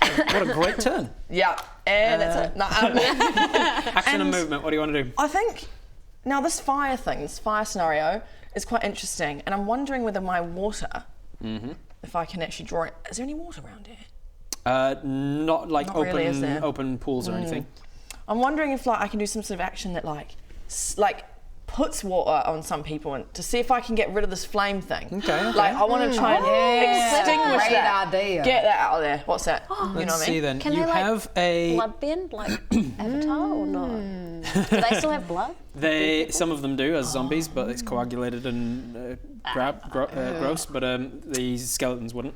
And no, you can't use water spells against blood because otherwise, very low-level spells get super overpowered. And Okay. people in the game try to be like, oh, I'm going to use a spell called Create Water to make the person drown because I'm going to create the water in their lungs and stuff. And it's like Gotcha. that's not what the spell's meant for. Oh, I see. I see. But you do have ability to create or destroy water. If you want to you can create make water some. on the battlefield, you can either create like a standing puddle or you can create it as a rain. You have fog cloud, you have a feature called shape water as well, which you can just kind of move and utilize water that exists. Okay. What would your intention is to try and extinguish the flame in their eyes? Yeah, I just want to maybe, if I can create some sort of water, even if it only hits a few, but maybe where people haven't died yet, because I'm wondering whether I can get the fire extinguished. I will be very clear. None of them are on fire. There is no visible extinguishing any fire to extinguish. The fire is kind of inside them and behind their eyes, and those that have eyes. And when they die, there's just kind of a wisp of something being extinguished. Interesting. It could be worth trying, like put water on the battlefield, and then on your next turn maybe you can manipulate it in some way. But I'll say that it's not guaranteed to work. To do anything. Okay. Oh, I just scratched that then. It's up to you. It's still a creative idea, and you might still want to do it for benefit. Because if you do just create water and wet them with rain or whatever, then one of the things you can do with shape water is to freeze any water that is existing, and then you could freeze them. Yeah, look, that's a good idea. Pretty okay. I'm coming back to my water. I'd like to create a bit of water. All right. This accent's coming in and out. I don't know what it is. I don't know what's going on. I love it. I'm going to create some water, and I'm going to just make the battlefield a bit wet. Okay. And see what happens then. Where would you like to focus? So here. Probably. They're kind of spread out Yeah, where are along. these enemies at? They're kind of. Is it a rain or like a? Creating some rain, yeah, and it's going to create puddles and Maybe because there's quite a few concentrated bits here. That's Maybe around around that area. All right, so some puddles start to some rain splashes down, catches a few people in the rain, and there's a few puddles start to emerge on the battlefield. Look at what you did. I did it. What does it look like when you create water as a water genasi? I sort of like just wind it up. Like you're a cowboy with a lasso. Yeah. Whoa. Holy shit, this went from 0 to 100 real quick. I thought they had that under control, but they clearly don't. What can I do? Oh yeah, all right. Let's make it rain, yeah! Woo! Is that helping? Am I helping there? No? Yeah? You like that? Oh, everyone looks really sexy now. Wow. Woo! Yeah, get wet! Woohoo! And wind it up. The clouds start to swirl in. Yeah, and I look really cool, but like I'm not actually doing a lot. Mainly this is just to look cool. That's all right. Condensation starts to cloud in a low cloud fog around them, and then I just starts to torrential downpour for That is very cool. 6 seconds or That's something. cool. That's pretty cool, bro. Wonderful. Not That's so your mad action, your about you bonus. You've got hiding in the movement if you want to. Oh yeah, maybe I should show myself up close to the field. Or maybe I should come into the firing line a little bit. You don't have to. Or should I maybe stay back? It's up to you. Nice quick movements. What are we doing? I'm staying there. All right. Yeah, I'm staying there. Moving on to the NPCs. I'll deal with the ones that are kind of more named NPCs, and then you guys tell me what the rest of them are doing. The captain on his horse, because he's on horseback and he has the mounted combatant feat, he gets advantage against this guy. He's going to chop his head right off. Cool. Bashes his head in, and because he's a captain, he gets 2 attacks. Even with a... Oh no, thankfully they've got terrible armor class. So he reaches down further and knocks out this guy. So the 2 that were attacking the horse have been immediately taken care of. There you go. Good And news then for you. The horse just kick with the back And then of the horse will- kicks him. Does a big And then the horse extra will- kick to do that. he does whack, whack, and then he grabs the reins and pulls the horse up, and it whinnies back. And That's not what it would do in real it life. would. But It's a magical horse Okay. that I can... as the resident horse expert, you said whinny when the correct word is rear, Rob. rear. No, Yeah. he whinnies, Yeah. and then he rears back. Those Okay. are 2 different verbs. Cool. He does both. Pulling on a horse, he just would back up. But I see what you're saying. And I'm Not here this for one, it. because he's got a very good, strong bond with I this will horse, and suspend disbelief. the horse knows exactly what Captain Oolong means Yeah. when he pulls on the reins. No, he's he trained. means He's trained. to I've rear back, suspended- so he I've rears back. Suspended disbelief for this, and I love it. I love And it. he kicks this one in the head with a 3. The Yeah, horse slay is it. shit and deserves to die. I'm going to kill him on the next round. All right, that is definitely I'm so not because sorry. of the bullshit you were giving me, Britt. So I will teach you to not f*** with me. Horse girls will the be rest- strong forever and ever. What are the rest of the militia and the townsfolk doing? Oh. Okay. Okay. We've got Ulrich and Reginald. Oh, yes. Reginald, was it? Yeah. Yeah. I reckon They've got 2 bad guys left. they need to fight some people, don't they? Yeah. Yeah. So they turn 1 on each. Yeah. Back to back. Yeah. But they're still to holding back. hands behind their Holding backs. hold hands. Yeah. And they've got the Reginald says, Should we let go? This is a little inconvenient. Ulrich says, never let me go. I'll never let go, Jack. They are going to take attacks at the guy. Nat 20! That's what love can do for you. All right, the both of them are going to hit. The power of love. Just take the heads off, smash the rib cages.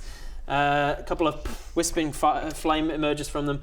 How about over here? And then they kiss. Yeah. And then they Passionately kiss. Cash, I think. Yeah. have a passionate kiss, flicks it back around. And it's Whispers hair raining, on right? So And it's it's raining. So romantic. Ulrich, just Ulrich dip Reginald, because there's more of a dip. Yes, beautiful. Okay, they make out for a Here bit. What else have we got going on? We've got a Firbolg who can do some... Oh, he can do the druid stuff. Does Druid he stuff. do some Oh, more there's trees? water. There is water. He can Is do something druid- with water. Is that something with That's a water? good He can idea. do something with water. What do you want him to do with water? Drown them? Drown them. Bring it up. Yeah. There is a spell that I think is a druid spell. I'm not going to bother looking it up. It's a 4th level spell, I think, and it's water sphere, I think it's called. So he's just going to grab that water, bring it up, surround them with water, and if they fail if they fail strength saves, they are encapsulated in a ball of water. One of them got a nat 20. So the orc bursts out of the water, but this one is encapsulated in a wrong bubble person. of water. I thought we got nat 20. Damn. This one, hey, tell you what, she's going to double team with the other druid. Yeah. The one that did the razor leaf thing. She's going to cast a gust of wind and force this guy back into the water ball. Yay! Cool. And she's going to hold it there with a gust of wind. Go druids. Cool. What about these guys? Just regular old attacks. These guys going to do anything with the log? I was thinking about that. You want to double down on this log? I've got a good plan. It'll work this time, because even if we throw it 5 feet forward, they're all in alignment. Yeah, I kind of feel like, Try and push the log it's a onto prime the roll. opportunity. I feel like as they charge, if we just kick this log and it just It just takes the shins out. yeah. All Just get them in right. the All shins. 4 of you roll me a strength check for these guys. See if they can rush up to the log and push it onto the bad guys. 7. 8. It's a little cocked, maybe. 19. Or it's a That is 1. cocked. 19. Oh, cool. So I can 19. can I Seven. reroll? Yeah. So 7, 19. 8, 8. Oh, 19. 3. It's even worse than before. Only everybody else has lost. These guys don't even push. They're like, what a stupid idea. This big burly guy is like really gunning for this log idea. He's gonna look so cool though. We should push the log on them, yeah? And these guys have lost that altogether. This guy kind of just like peters out with an 8. And this guy just pushes the log and achieves nothing. No. I'm not giving up on this log. We're gonna do it. We're gonna do it. These guys, we've got a spellcaster as well. I reckon they should These help. guys are going to rush over and help this guy. Yeah. Nice. You were going to say help with the log, weren't you? I mean, yeah, of course, take Rob, out help the these two, guy, shall we? yeah. Yeah, this guy, he looks like he's got some martial arts. So he's gonna do some sick. He's gonna do a backflip. And he's gonna when you do a backflip that you kick out with your feet, so you're just gonna kick them both in the head. Eddie from Tekken, right? Like this. Yeah. All right, so he's going to take this one out. This trained guard is going to be like, whoa, that was cool, and then take this one out. Nice. Sorry, I kicked the guard in the head just then. I think that's all of them, so they're going to rush up as well to try and help out these two just as they finish theirs. So you're starting to come around here. Okay, I think that's... Spellcaster is going to attack somebody. Attack one of these ones, right? Okay, Spellcaster, what sort of spell is it? What is the spellcaster? Lightning. Do? Lightning! Unlimited power! With a 2. Just lightning's off to the... It gets distracted by the storm cloud that you just... like reverse bolt of lightning. Yeah, get your head in the game. Consistently sorry. Consistently just kill him. He just turns around and goes, I'm really ashamed. I'm so ashamed of myself. That's the way. And then finally, the guy that's just very mortally wounded, what does he do? That sword, he's still got the sword he though, does. so He does? he's gonna really just, with as much strength as he can, try for a big swipe. sweep. Make an attack Yeah. roll Or 4. with this guy. With this one? Yeah. Yep. 10. 10 plus his modifier, we'll say, is enough. Yeah. Not enough to cleave through more than one of them, but he takes this guy out. Okay. That's All right. That'll do. the small ones. Good NPCs.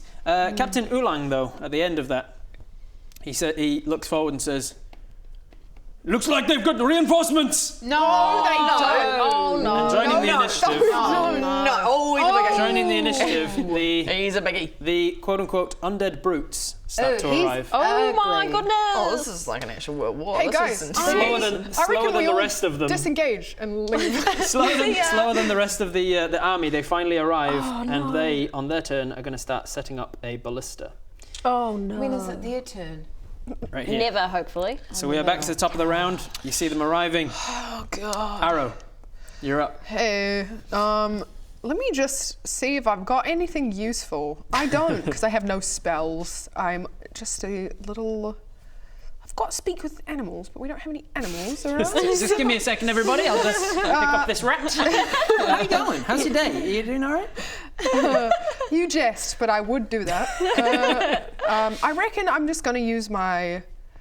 I'm stressed and I'm overwhelmed, and I see the reinforcements come, and I am panicked, so I lash out at the guy in front of me who... Has he got my Hunter's Mark or not? He hasn't. It's I'm just gonna kind of hovering at the moment. Switch the Hunter's Mark to him. So as a bonus, you switch Hunter's Mark to him. And then I'm going The to... greenery around seps up into his skin and makes it quite clear that it's ready and waiting for you to attack him. I'm going to use Fanged Bite, which I think is... Ooh, okay. Is that a bonus action too? It's a bonus action, I believe, but I'll allow you to do it as an action instead. I'm going to use it as an action. So you've got your two swords out. You've just got your bardic inspiration as well. Yeah. You bring the two swords around his back to kind of put him into a hug and bring him into your person. And for the first time, we see, what does it look like? I have these... When I open my mouth to bite this dude, sorry guy, Yep. and the two canines in my mouth, they just get a little bit longer. And my eyes go like red and black. And then I bite him on the neck. All right, confirming you are a Vampire. Yeah, sorry guys. Surprise! All right. Surprise. So, as a let's see, your fanged bite. Let's see. It is an action, I think. Oh, cool. Yeah, it's an action, not a bonus. So we're not changing anything there anyway. All right, you can add your con modifier instead of your strength modifier to the attack roll, and the damage rolls blah blah blah deals a d4 plus 2 piercing damage. On biting a creature that isn't a construct or undead, you can do added things with it. But He's because undead. because he is undead, you won't do the added bonus of like regaining hit points and stuff because his blood's all coagulated. That's right. But it'll still do damage. You bring him in, tear out a chunk of his flesh. Roll the attack roll. 10 plus your modifier will hit, so roll the damage. 4. Ooh, 4 plus 2 was it? Two. Yeah, 6 points of piercing damage. Plus inspiration. Plus the you and I've got can this. roll your hunter's mark. This one? Yeah, d6 hunter's mark. 4. 4, so an extra 4 on top of that as well. A lot of damage. You tear this guy's throat out, and his head lolls backwards, and it's just the tendons and sinews that are in his throat just aren't enough to keep his head up, and he's nearly headless. Delicious. And his head kind of just rolls backwards, and his body falls after it as well. Do you get a buff or to the something ground. after drinking blood? Yeah, I just said if it was not an undead, Yeah, she I would. kind of forgot about that. I was not listening. But you stick your fangs in and you're expecting that tasty blood, and you're like, that's gross. That's gross. nasty. That's nasty. That's- Really, it's like you've drunk stagnant water, and you're like, I shouldn't have. I Gross. turn to the side and throw up. You turn around after, Ew! What? Oh no, you're undead! Ew! That's why you taste like crap! Like stale crap! So gross! Ooh, I think I'm gonna be sick. Oh my god, I can't look at you. Oh, you're so foul. Oh, yuck! Ew, you're so gross! You couldn't have warned me before I took a bite! That's just common courtesy, like, ew! All right, that is your turn. Bonus action, and you've got movement if you want it. Let me have a look. I've only got this guy. He's on him, right? Yes, yeah. So if I leave, I'm not gonna get attacked right now. No, you Okay. wouldn't. So I guess I'm gonna leave the direct line of fire of whatever that is, and I'm Good gonna. thinking. Oh no, there's so many puddles. Splash, splash. I'm gonna. Splish, splash, I'm taking a bath. It's raining as well. Yeah, I'm gonna go. I'm gonna go over here. I don't freaking know. Just choose somewhere on the battlefield. I'm gonna step behind the horse. Just a little fucking at a- jig around everybody. At a respectable distance in which the horse can't kick Not me in the spook head. it. Nice, Okay, nice. Yeah. Yep. Yeah. You step over there behind the horse. All right. It's okay. The horse is gonna be dead soon anyway. That is your whole turn. You will all notice as well, those of you who are paying attention, the two figures on the top of the rock are still there. The dark hooded robed one and the paler, taller one. That's a necromancer, and we have now, to kill him. And they are now sort of conversing, and you can tell that they're kind of like talking about what's going on, seemingly. He's raising the dead, probably. Maybe. All right. Is that why they keep getting back up? Maybe. That is your turn. It is now Zombie Geezer's turn. Let's see. I'm going to just, for clarity, there's a lot of bodies on the field, we'll remember that. For clarity. Can you strategize? Yeah. Yeah, Like to in a certain general, degree. or? If you go too hard with it, it becomes metagaming, and then I'll kind of put a stop to that. Okay. 1, 2, 3. Jesus, none of them are getting back up again. Stay down. This one does. This one gets back up again. The one that he just cut through. This guy, man. I'm giving up on him. Yeah, I will say, like, the druids and stuff, kick ass. Everyone on this side. I mean, you guys are can't controlling the. Oh, that is that outside. Maybe it's time to give up the whole log thing. No, mate, I swear it's going to work. Just stay with me, bear with me. It only didn't work because you two didn't help out. I swear, come on. As he's getting Put your back eaten into by a it. zombie, he's like, no, I swear, just trust me. You got given a sword, mate. We gave you, you've got a sword in your hand. Yeah, but it's going to be cooler if it's... It will. Oh, he's a lumberjack, cooler. canonically, we've decided. All right. Yeah. So none of them getting back. Not a lot of them are getting back up again. So you are making progress through it. All right. And I'm surprised not more of the NPCs have gone down. All right. So the zombies. We've got these two. They're going to go for the ratio. No! That's tricky. I would, sacrifice Pardon? the horse. Oh, Ratio. I was sure she was going to go with the other. Never. All right. Two of them are going to hit because it's 3 on 1 now. Oh. No. So they're going to. Hate it when it's 3-on-1. You're going to take 3 more points of damage from these guys. I'm taking a lot Slashing of at you. hit points. And then we've got 2 on 1, which means one of them is going to automatically hit, which means he takes his last wound and goes down dead. That guy. I had my faith in that guy. I really did. Whatever that guy's name was. Whatever. What was his name? What was his I name? don't know which one that What was was. his name? We need to give him a whole backstory now. I am Bumba the Lumber. Oh, Bumba the Lumber. He had a lot of good armor and a sword Yeah, for the he fact he really- was a lumberjack. Yeah. This one, I give him a 50-50 chance because there's only one of them on him and he wounds, so this one is wounded as well. All right. Then finally, these two go on this guy and he takes a wound. This one jumps across the log here and 50-50, yeah, he takes a wound. So we've got 2 wounds, a third wound and a death. All right, that is all of the bad guys. Oh no, we've got 3 archers. We're gonna go 1 down the line at arrow. Oh, I'm clearly behind An arrow to the arrow. log. Those logs do be helpful. Yeah, those That are was a wrong. 19 plus stuff to hit, so that's going to hit you for 3 points of damage. And Hunter's Mark is a concentration, so now we get to understand what concentration checks are. Anytime you take damage or get breaks rocked around or concentration. anything when you are concentrating on a spell, you need to roll that and add your Constitution saving throw. No. 1 second, let me find it first before we... Which I've always wondered should maybe be an intelligence or wisdom saving throw because it's about how well you're concentrating. Ooh, It doesn't that's seem only quite right for 5. Constitution, but whatever.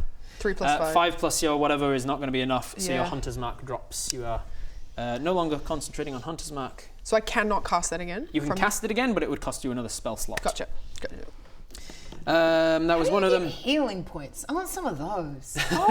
People can cast healing I spells on actually you. have a spell that Or- does that. Let me... Pop a healing potion or something. I can do that next time. All right, last 2. This guy's going to get over here out of the way of this thing.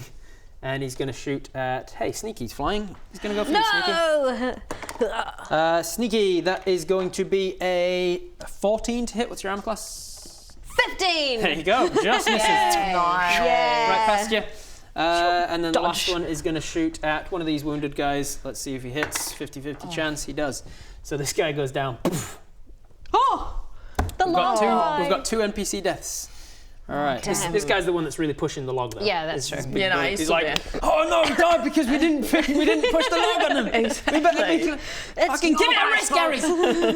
All right, that is all of the zombies. We're up to Sneaky. As the arrow comes whizzing past you, it's your turn. What do you want to do? Okay, I'm gonna dodge, and I'm gonna be like, I don't know if I can swear actually.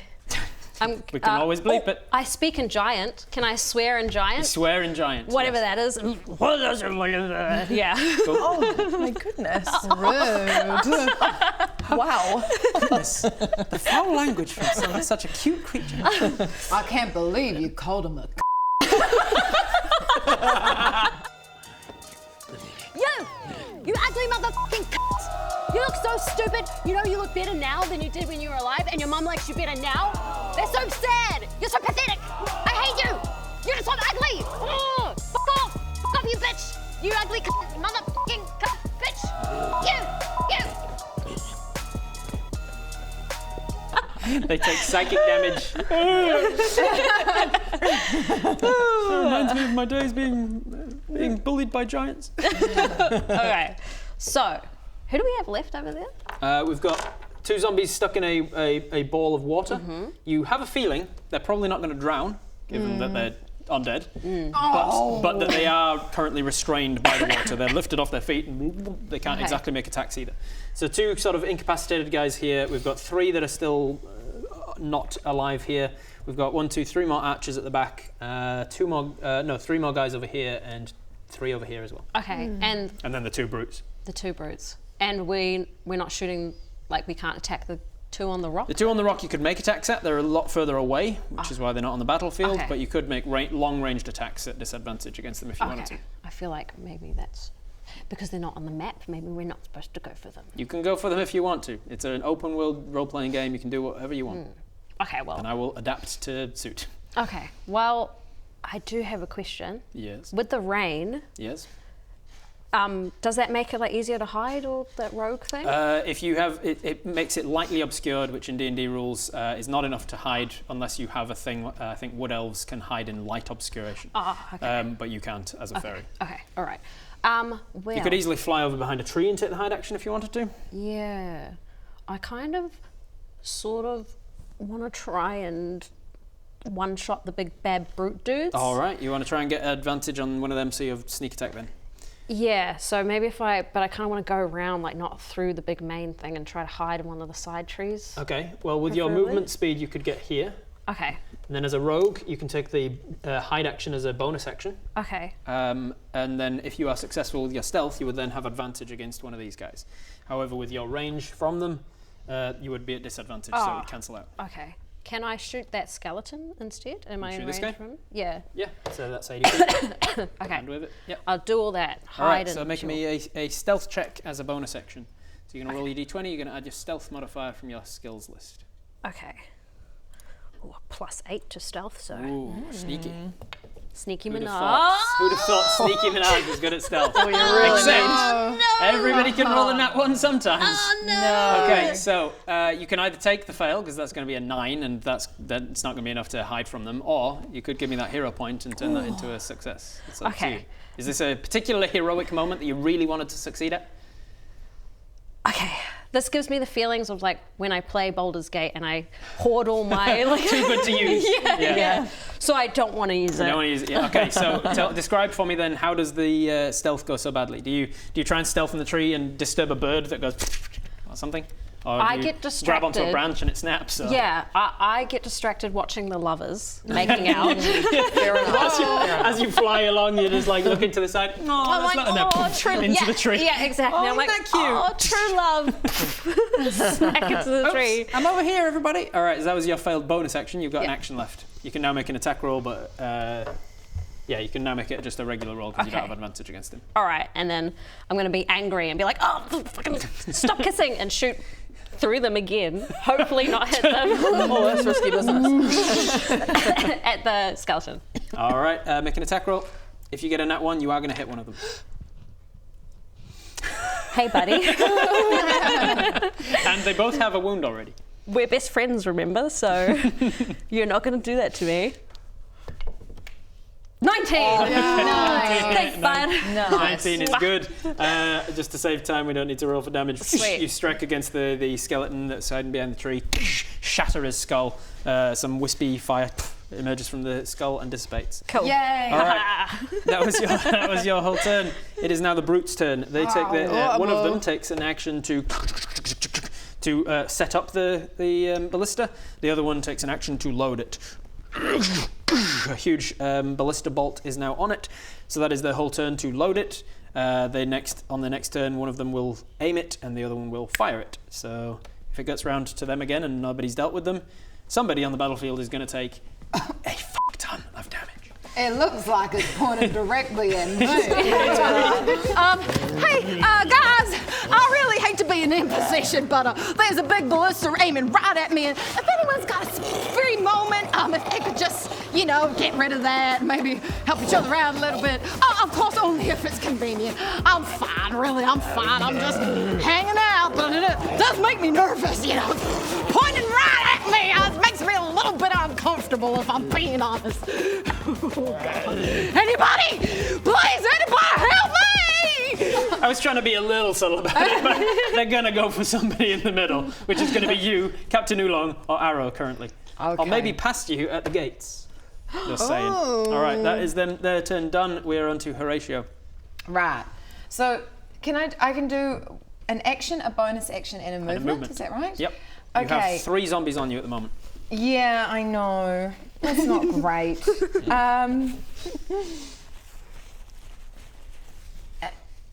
And if I disengage, they can come after me, is that right? No, if you take the disengage action, that's your whole action for the turn, but you can move without them attacking you. Then you would have your movement and your bonus left. Can I do a spell as a bonus action? If it says bonus action to cast. Okay. Otherwise, no. Spells, let's see, you don't have any spells that are bonus actions. No. Okay. Oh boy, oh boy. You've got quite a few options as bonus actions though, because some of them are to do with your bardic stuff. Some of them are to do with your horns. Yeah.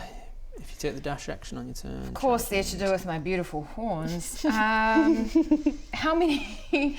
Could I do like this, and get all get sweeping my attack? All 3 of them in one go. Oh. If you roll well enough, I will allow some of that bullshit. Yeah. Okay, great. And then I could cast a spell. No, because that would be your action to attack them. Uh-huh. You can't do a million things on your turn, not at level 4. Okay. Do you want to make an attack against them, or do you want to cast a spell against them, or do you want to disengage? I want to get the orcs. Okay, can I ask you a question? You can. If I did my mage hand spell, okay, could the hand go and undo the contraption like this? It goes like this and it undoes it, so it doesn't work anymore. That's I would allow you to attempt it. I would allow you to attempt it. I will tell you, a mage hand can control up to like 10 pounds worth of stuff. That's like 5 kgs at most. So it's not like the most, it's not the heaviest duty of things. But if you can find something on it that is delicate enough, can I have a look? that I mean, given how I've described it being 2 like undead brutes that have to construct the thing, you get the impression there's not a lot of delicate things on there. So it's going to be a difficult roll. It's going to be extra difficult by the fact that you're very distracted by being actively attacked by 3 zombies while you're trying to daintily manipulate a thing from afar. How do they respond to tickling? What if I had Given that they are dead, they probably don't have a great nervous system. Okay, scrap that. All right. You can attempt things, but it's going to be very difficult.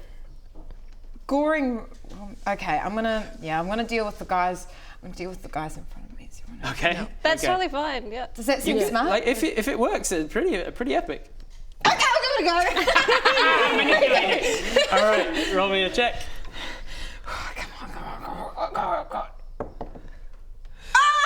What was that? 8. It's an 8. All right, and here's how disadvantage works. Because you're in a disadvantaged situation, there's a lot of people on you. You have to roll twice and take the lower of the 2 numbers, so it might be even lower than an 8. It's not going to be lower than an 8. No, it's not. What is it? What is it? That's kind of private. Okay, I'm going to take that as less than an 8. It's a 6. 6 plus your dexterity modifier. What's your dexterity? Because it's about how manipulating you can be. I don't think he's very dexterous. He's Is that more under brutish, skills? No. just your first page. Acrobatics? It's Your very first page, all of your sorry. 6 main stats. Oh, wait. 10? 10, so you've got a +0 to your modifier. Yes. So 6 total. So you cast as an action. You cast the Mage Hand. What does it look like when you cast Mage Hand? The Mage Hand looks like it looks like my hand. It's big, it's furry, it's got big claws on it. But it's beautiful. So you wave your hand and it's like a silver glove appears on fantastic. your hand, and then it just pushes itself off of your hand and starts to float forwards. Yes. You've got. I don't think I've got a Mage Hand mini, but I've got other hands. It's definitely not that size. We'll just use one of these little ones for now. You send the Mage Hand out and you get all the way over to the ballista, and then you're just kind of feeling it, and you can kind of feel in your hand what you're feeling, and you're just feeling wood and like very thick, heavy duty ropes. There's just nothing dainty on here, and you move it forwards, you get underneath one of these guys' chin, just give him a little coochie coochie coo, and he's like, no, that's not doing it. Try and poke him in the eye, and it just kind of it just goes in. And it doesn't seem to do anything. You're like, man, this didn't work. This really didn't do anything. But you've got a Mage Hand around here just in case. Okay, great. That was your action. You've got movement and bonus. Okay, movement. Oh, let me see my. Yeah, I feel like I want to get out of those 3 yucky zombies. All right, so you're going to move away? Yeah, I'm going to move in the puddle. Can I jump in This the... one? That one, yeah. Can All I right, jump in so there? you move away. As you move away from this guy, he takes an attack of opportunity at you. As you move away from this guy, he also does. So because it's 3-on-1, both of them are going to hit, and then this last one's going to miss. So you are going to take 2 hits. That is... man, they keep rolling 1s against you. 1s and a 2, so 3 points more damage. They strike at your back as you run away, and then you stand in a puddle. Nice. You've got a bonus action if you want to do anything with it. You've still got Bardic Inspirations. Okay, yes, I will do a bonus action. Action. Singing in the rain. Start doing a little tap dance in the puddle. Yeah, he could. If I move as about a creature as well as it can hears you gains inspiration.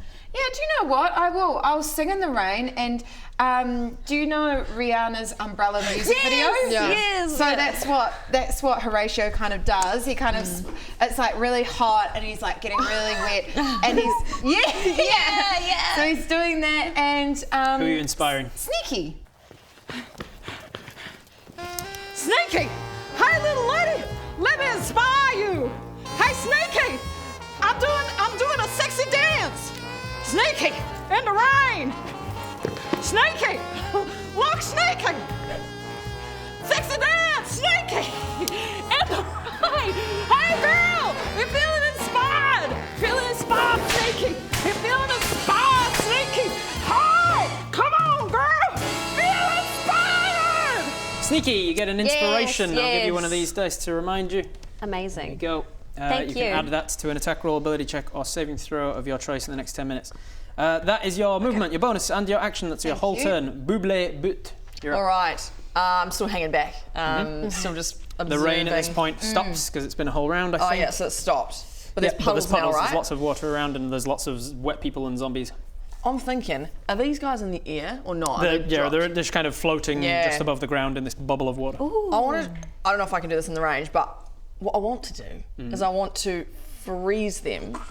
Yep, absolutely. But then can I use that as like a ball almost to throw it at this? That's a good idea. And smash it. That's pretty cool. That's a great I idea. will allow some of that, yes. That would be basically Far 2 out. actions. Real glad you came out of your bottle. See, when it matters, guys, I'm there. You'll move forwards to get in range. Yeah. With shape water, you can just freeze certain things, so they're just kind of like trying to. This Goliath arm is coming out of the water, trying to swim to the edge, and then it just freezes up around, and his arm is flopping in this frozen ball of ice. And then you can, I will say, move it, but you can't make an attack with it. Okay. But you will move it But I so can that get they then closer. have to aim around it at the very least. That's Cool. well done. Okay. Well Manipulating the water around. That was awesome. Ellie. Captain sick. Oolong says, "Whoever is doing that, keep doing it. You're doing a great job." God, I love spellcasters. That is your turn. I think that's going to be your whole turn. Yeah. Because you move your action yeah. and then your bonus action to move it, I'll say. Cool. Excellent turn, though. Good idea. you. All right, then Captain Oolong and the villagers. He is going to... I think he's going to charge with the horse. Boom, boom. He's going to charge forwards, try and fuck up one of these brutes. Go. Go, Captain. All right. So the horse goes into a trot to gallop forwards. No. Those are conflicting speeds. It canters forwards at a gallop. I mean, close enough. If it modulated between the two, it works. Yeah. Just one half of it is cantering. I'm imagining the terrain's pretty uneven, so it Yeah. probably needs to modulate its pace. I have to include horses in every session now. And it's going to attack the brute. Oh, nat 20. All right. It is going to beat this brute pretty badly. Yay! Nice. Or not, in the case, as I rolled ones on the damage. So, poof! It's still going to do a decent chunk of damage. The brute is knocked backwards a little bit, and then Captain Ulang is going to take his 2 attacks at it as well. With advantage because he's on horseback. Oh, against a creature smaller than him. So I'll roll those again. Doesn't have advantage unless they're smaller than him. One nat 1 and one nat 18. So one of them will hit, one won't. So he beats them back, and then he takes 2 slashes. One of them hits and does a decent chunk of damage. This guy goes down. Go, Captain! Yay! And the horse. Yeah. That's a great band. Captain and the horse. The undead brutes, however, unlike the minions, have a feature called undead fortitude. When they go to 0, they can roll a Constitution saving throw and instead go to 1. Oh, boo. So he gets knocked down, but he gets back up again. We ain't never gonna keep him down. There goes the bad inspiration. All right. What are the NPCs doing? That's on you. Remember. All right. And the half orc lady. Let's see. What's she gonna do? Get that f***ing log. She's going to manipulate, similarly to you. She's going to manipulate this puddle, bring it up, and just splash these guys, pushing them up, pushing them prone. So these guys are all knocked over, but they're not dead. But if you attack a creature that is prone, you have advantage because it's easier to hit them. Cool. On the floor. Okay. What are you guys doing? What are the NPCs doing? What's going on with the lovers? Gruff the lovers is he's gonna use his tree thing again, and he's gonna talk to plants, and he's gonna be like, get him. All right, make a persuasion check for him again. See if he can persuade these plants to reach out. 6. 6 isn't great, so he's not got any. None of them have got any in range of them. Oh, the log is a plant. Yes! The log will like stepping on a rake in a cartoon. Yes! The log will just stand itself up and crush this guy. Yes! We knew it would come in handy. And this guy goes, "See? It's amazing, eh? That's what I wanted to happen. I don't know how I did it, but I'm pretty sure I did it." I feel like we've enabled the wrong guy. He's going to be telling this story. He's going to be dining on this story for ages now. All right, so that was Gruff. What about the rest, like the lovers and the guys with the logs? Does that make him like super, like, can he be like he's pumped? inspired? He's got his own version of Bardic Inspiration. He's like, now. yeah, and then smash. And then he turns around and smashes this guy. You roll an attack for him. All right. Because he's inspired, I'll give him a... I was going to say plus D. I'm going to say you get a D6 inspiration for him. So roll a D6, the cubic ones, yeah. 4 plus 3, 7. Plus is modified, probably have a +2, let's say, strength. Yeah. So 9 because they're. I'll allow it. Okay, thanks. We're moving things along here. Cool. Poof! Beats this guy's head in, and the fiery wisp disappears. Cool. Anything else? We've got a couple more to deal with over here. What's going on here? Let's get them down. Is this How are the this baddies? is, yeah? I'm just trying to This work out. guy's bad. This guy's bad. This guy's bad. Yeah. Oh, yeah, no, over here. okay. They just killed this guy. These 2 are wounded. Oh no. I think. Oh, this one's wounded. I reckon. Anything over here? Do anyone got ranged attacks here? It doesn't kind of look like it. This one at the back's got a range. It's way too far away. These guys could all run up and take attacks with advantage on these ones. Finish them off. Yeah. The lovers run The lovers run in. hand in hand. All right, the lovers run in hand to Slow-mo. deal with these guys. Excuse me. They have advantage on the attacks. So each of you roll for the lovers. Roll twice to take the higher of the 2 numbers.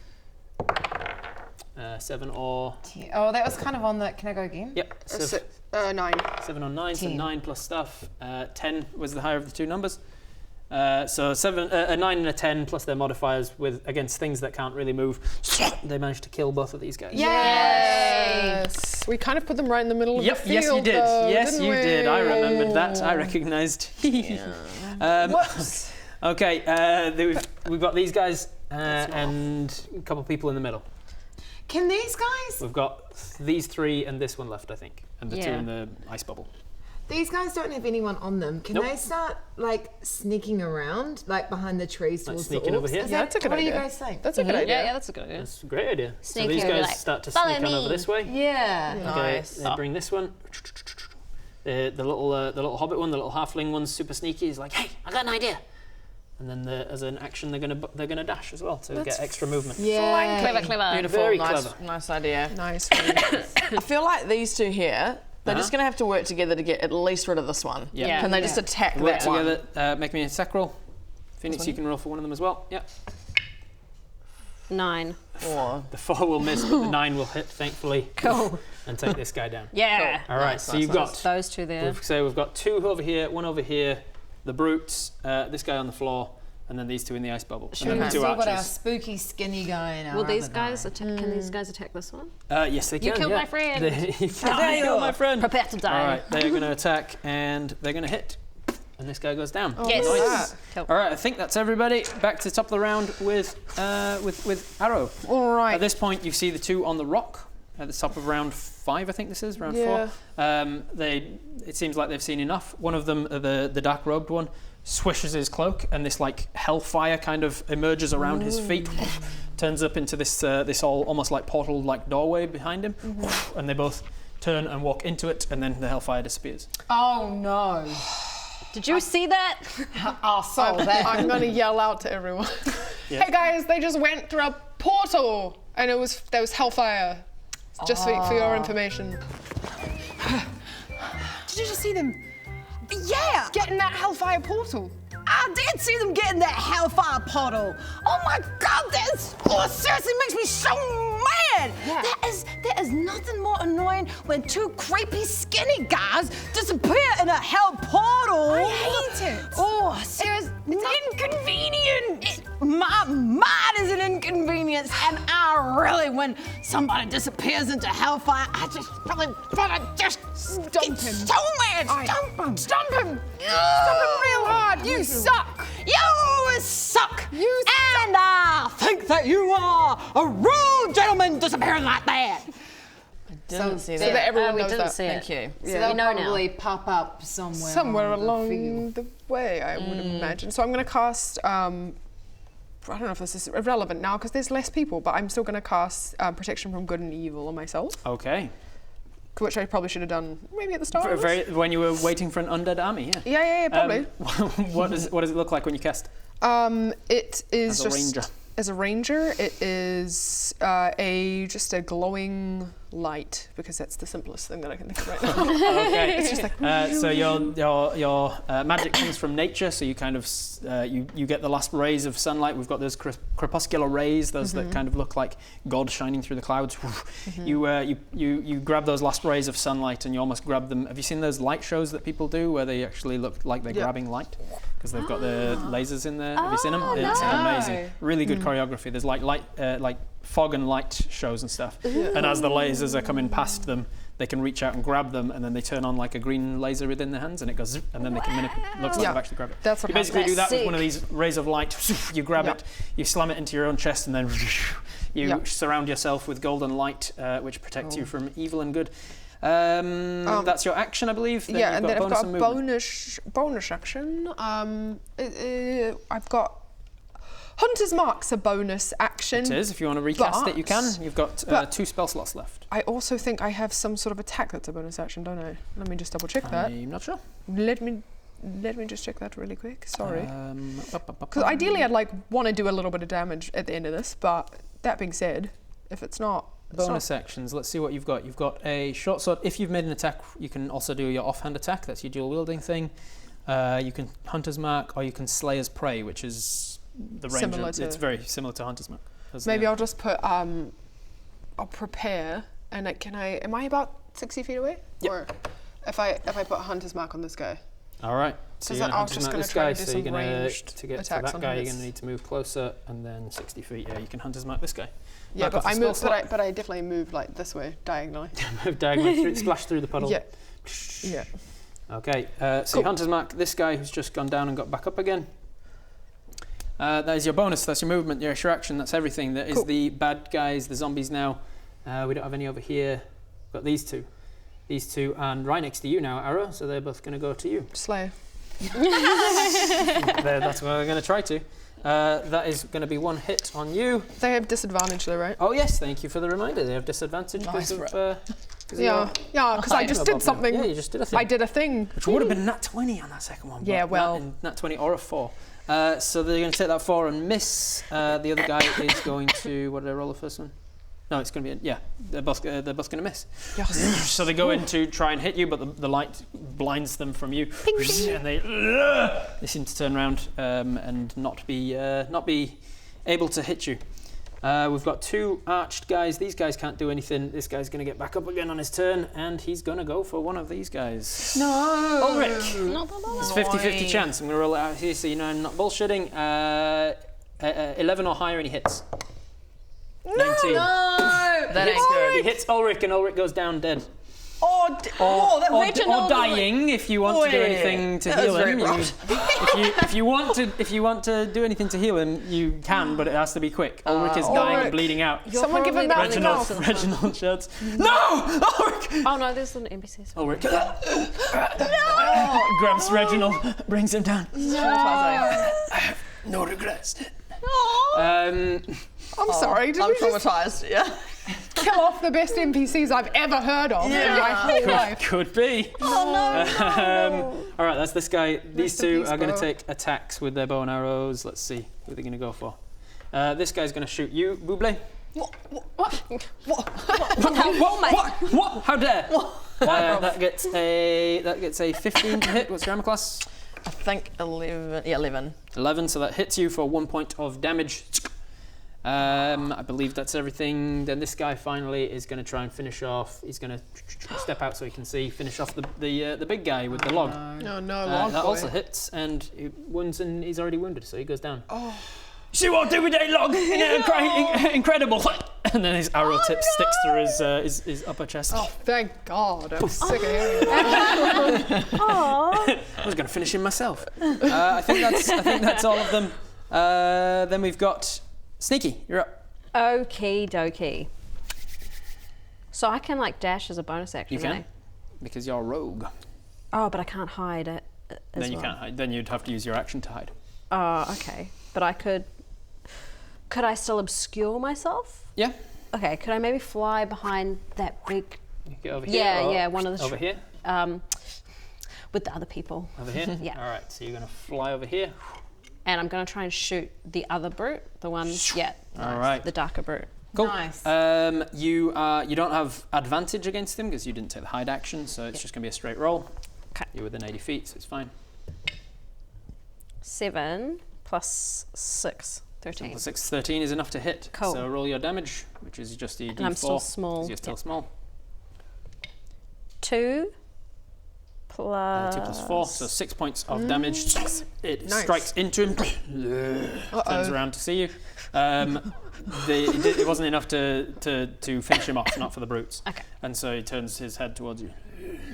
Doesn't know I'm where gonna it be came like, from "It wasn't me." exactly, but it was somewhere over there. It wasn't me. I'm going to point to one of the NPCs. Yeah, that was your movement, your bonus to dash, and then your action to shoot. So that is everything you can do. It is now their turn. This guy is going to aim. Who's he going to go for? Let's see. He's got a big ice ball in the middle here, so he can't go for Buble. He can't go for the gates either. So he's got arrow or Horatio is the 2 options really. Who's got more hit points? If he goes down this way, he could get arrow and this guy. If he goes this way, he could get arrow and he could get Horatio and the druid. All right, so I'm going to go odds and evens. Evens. He's going for Horatio. No! Okay, Horatio. This one aims it to your direction, and then this one is going to fire it. If this hits you, It's going to miss. it's gonna What be. happens if it hits me? It'll probably kill you. Let's see. What's your armor class? Oh, 5 million. Whoa! I rolled a 5 million on 1. 10. What are the odds? Oh my God. 10? You have 10 armor class. Is that bad? Yeah, that's real bad. Okay. If he rolls, How did I end up with? That's gonna hit. if he rolls a 10 or higher, it'll hit you. Yeah. Should have just gone for me. And then what, I die? We'll see. You take. That was a good campaign. See you, Ree. Hey guys! Hey, yeah! Have you seen that vampire over there. My goodness, I bet if you went back to your fellow giants and told them you'd slayed a vampire, they would be so impressed. Me, I'm just a guy. My back already hurts. My hoofs are really giving me grief. I'm not much to brag about, but her! Wow, fellas, she's looking very powerful. I bet all your giant friends will be so impressed if you attack her. Oh, look at these villagers. Sure, they got a family to go back to. Boring. Get them instead. They'll be easy. It'll be like taking an active recovery. Get the villagers. Don't get the poor little minotaur, okay? Because he's really buffed. He's got a sore back. Honestly, I need to go to the physio. I feel like I got maybe a slip disc or a slip horn. Something slipped, you know what I mean? Leave me alone, fellas. I'm doing my best. You take 26 points of piercing damage. You're okay. How many hit points you got? 28. You're on 2 hit points. So I got 2 hits. It fires off down this direction, and because it hits, I was using kind of catapult rules with it. If it missed you, then I could roll again against him and to see if it hit him. But it hits you first, so you kind of deflect So I take the bow. 26 points. So you take 26 points, and you're down to 2 hit points. Do you have any potions? Most of that is just from like strain Your of kind of like inventory. getting out of the way. You kind of try and neo bullet time it, and just like poof, it only clips your shoulder and spins you out. That's a lot of damage, and it's more than half your hit points in a single attack, which triggers in my game something called massive damage. If you ever take more than half your hit points in a single attack, there's a chance your body goes into shock. I need a Constitution saving throw from you. 20.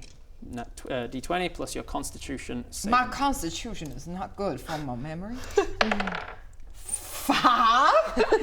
5 plus 5 Constitution from your is Constitution. 3. Yeah, but your 3. saving throw, you're proficient in it, so you've got a plus 5 con save. So that's a 10. 10 is a fail, so I need a D10 roll from you. That is This. yes, that one or the one that's similar shaped. That one, yeah.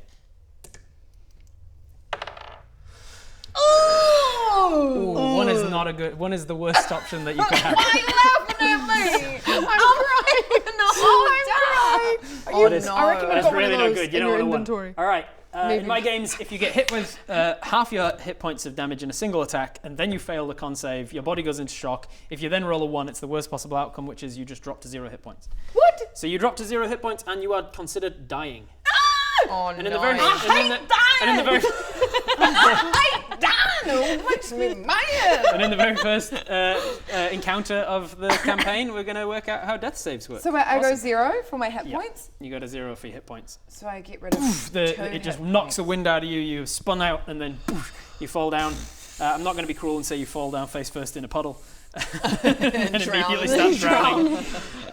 All right, that was the brute's turn. It is now Horatio's turn. Here's how death saving throws work. I've got a sad face on, man. I've got a sad Yeah, it's pretty sad. So at the start of your turn, if you're starting on 0 and dying, you roll just a straight d20. There's nothing added to it unless you've got features that allow you to do so. On a 10 or less, it is considered a fail, and you are slipping closer and closer to death. You're bleeding out. On an 11 or more, you are starting to stabilize. It's considered a success. Until you have accrued 3 of failures or saves, you are just bleeding out and dying. In my games, you are not unconscious when you're at 0 because that's kind of boring. It gets all the way around back to your turn, and you can't do anything other than roll a save. So you can still move on your turn, just you can only crawl, essentially. You're dying. It's a cinematic moment. You're crawling, you're dying, you're bleeding out. Okay. Roll me a d20 and see if you slip closer or further away from death. Yes. 15. 15 is one success, so you have got 1 out of your 3 successes. I should also mention, if you ever get a nat 1 on your death saves, that's 2 failures. If you ever get a nat 20, you immediately get back up again. You're stabilized and you're back at 1 hit point. So you are dying. You're barely conscious. What do you want to do? Do you want to move? Do you want to crawl towards somebody or away from anybody? Some more successes to get back to You can't do anything else to do that right now. Okay. But you can crawl. You can choose to do actions while you're at 0 as well in my games. But any action you choose to take gives you an automatic failure. It's like a way of sacrificing yourself heroically by being like, I'll hold them off and whatever. Right. If I sacrifice myself and my dead, I can't play this fun game Exactly. anymore. So I would recommend not doing that. Just Okay. crawling away to safety or something. What do you want to do? I'm having a look in my backpack. Gets hit by a ballista bolt. Goes down dead and he's like, I'll just check my inventory in case I got something in here. I got a mess kit. I got a torch. Got some rations. Is it disguise useless? Disguise yourself on the ground and be like, I'm a tree. I'm a shrub. Don't attack me. Yeah. It's not going to be useful for you. It's not useful. Okay. My question to you is, do you want to move? That's all I'm asking. Is that good? Should I do that? Probably, yeah. Get away from the line of the ballista bolt. Yeah, okay. I'll move behind the tree. Crawling behind the tree, so you can go half movement when you're crawling, so you can crawl, leaving behind a trail of blood, and you can get out of the line of the ballista. All right, that is Horatio's turn. Buble, you're up. All right. I'm in two minds. Would it be helpful if I take that puddle onto Horatio and freeze it so that at least staunches the blood? Yeah, it's just. I would allow you to make a frozen. medicine check by doing that. That's clever. A medicine check. Yeah, you would add your medicine modifier, and then if it's above a certain number, you can give her one success. Swipe. Medicine modifier. That's how it works. Is it this way? It's like the one where perception and stuff is. If you've got anything that can cure wounds or like heal or anything, if you've got any healing magic, that is the best thing to do when somebody's down because it automatically just brings them straight back up again. If you have any. If you don't have healing, then just medicine checks is the best thing you can do. Yeah, I don't think I'm very helpful with the healing. All right, what are you doing So then? yeah, medicine check to see if I can just at Leave least the water on and freeze. try and do some avatar healing water bullshit. Yeah, Okay. that. Yeah. Okay, roll me a medicine check. So roll that and add fine. your medicine modifier. Oh Jesus! What was it? It was, no, it was 5 and a 3, so it's an 8. So you wet her is what you achieve with that. You throw water on her. Thank you. After crawling through the muddy she just washes your wounds. That's about as good as it's gonna there we go. get. You're clean now. But Yeah. So if you survive, you're less likely to get infected. Yeah. Okay, great. Don't worry, I've got you. God, water is so much heavier on land. There you go. How's that? Does that help? No? You're just really wet now and more muddy? Well, at least I cleaned your wounds. That's your action. You've got a movement and bonus if you want to take it. Okay. Bonus. What? How much can I do with the bonus? Is that like a full? Whatever it says you can do with a bonus. Oh, jeepers. What does it say? Oh no. Buble, we've got actions, we've got bonus actions. Let's see what you got. Oh, yeah. Nothing. You've got nothing you can do with a bonus. Sick. That's awesome. You didn't take any bonus action spells or anything.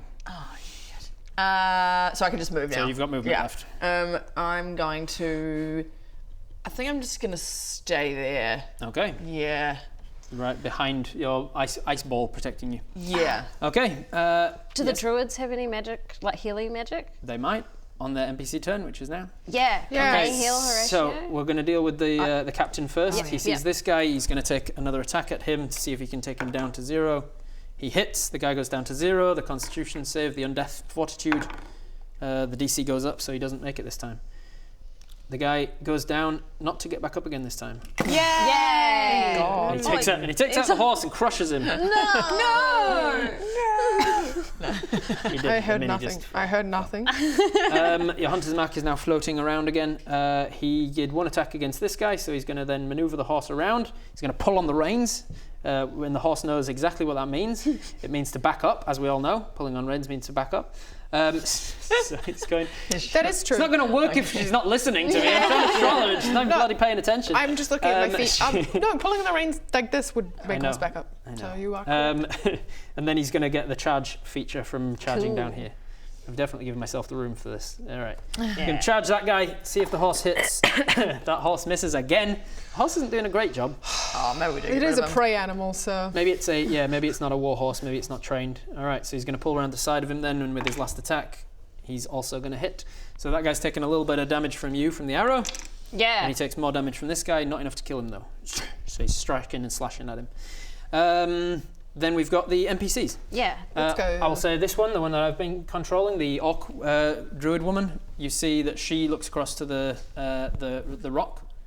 She seems to be analysing something for a second, and then she turns into a bird of some kind, like a little sparrow or something, and then flies into the town. Sauce. She saw the hellfire no. disappear, dude. Yeah. I reckon she's seen something bad on the rock, like that those guys are about to appear. Yeah. She Something knows weird. something. I think that's a bad sign. Yeah, I think Anyway, so too. this guy turns around and he goes, cure wounds at level 100. Okay, awesome. And, Greater than a god. and Horatio stands back up. Okay, Yeah. I will allow And it. it's the best I will help allow ever. some bullshit. He runs over and with his action he Yeah, conjures bullshit. the plants around you to sort of grow around you in like a comforting cocoon of sorts, and then the plants start to wilt away, like the life from them is being drained into you, and they wilt and fall off of you. He casts Cure Wounds on you, and you're going to take 5 points of healing. So you can just heal yourself for 5, and it'll stabilize you, and you are conscious and able to move again. Any other NPCs doing anything? Oh, sorry, Ulrich's dying currently. You chose. I'm just going to put this out there.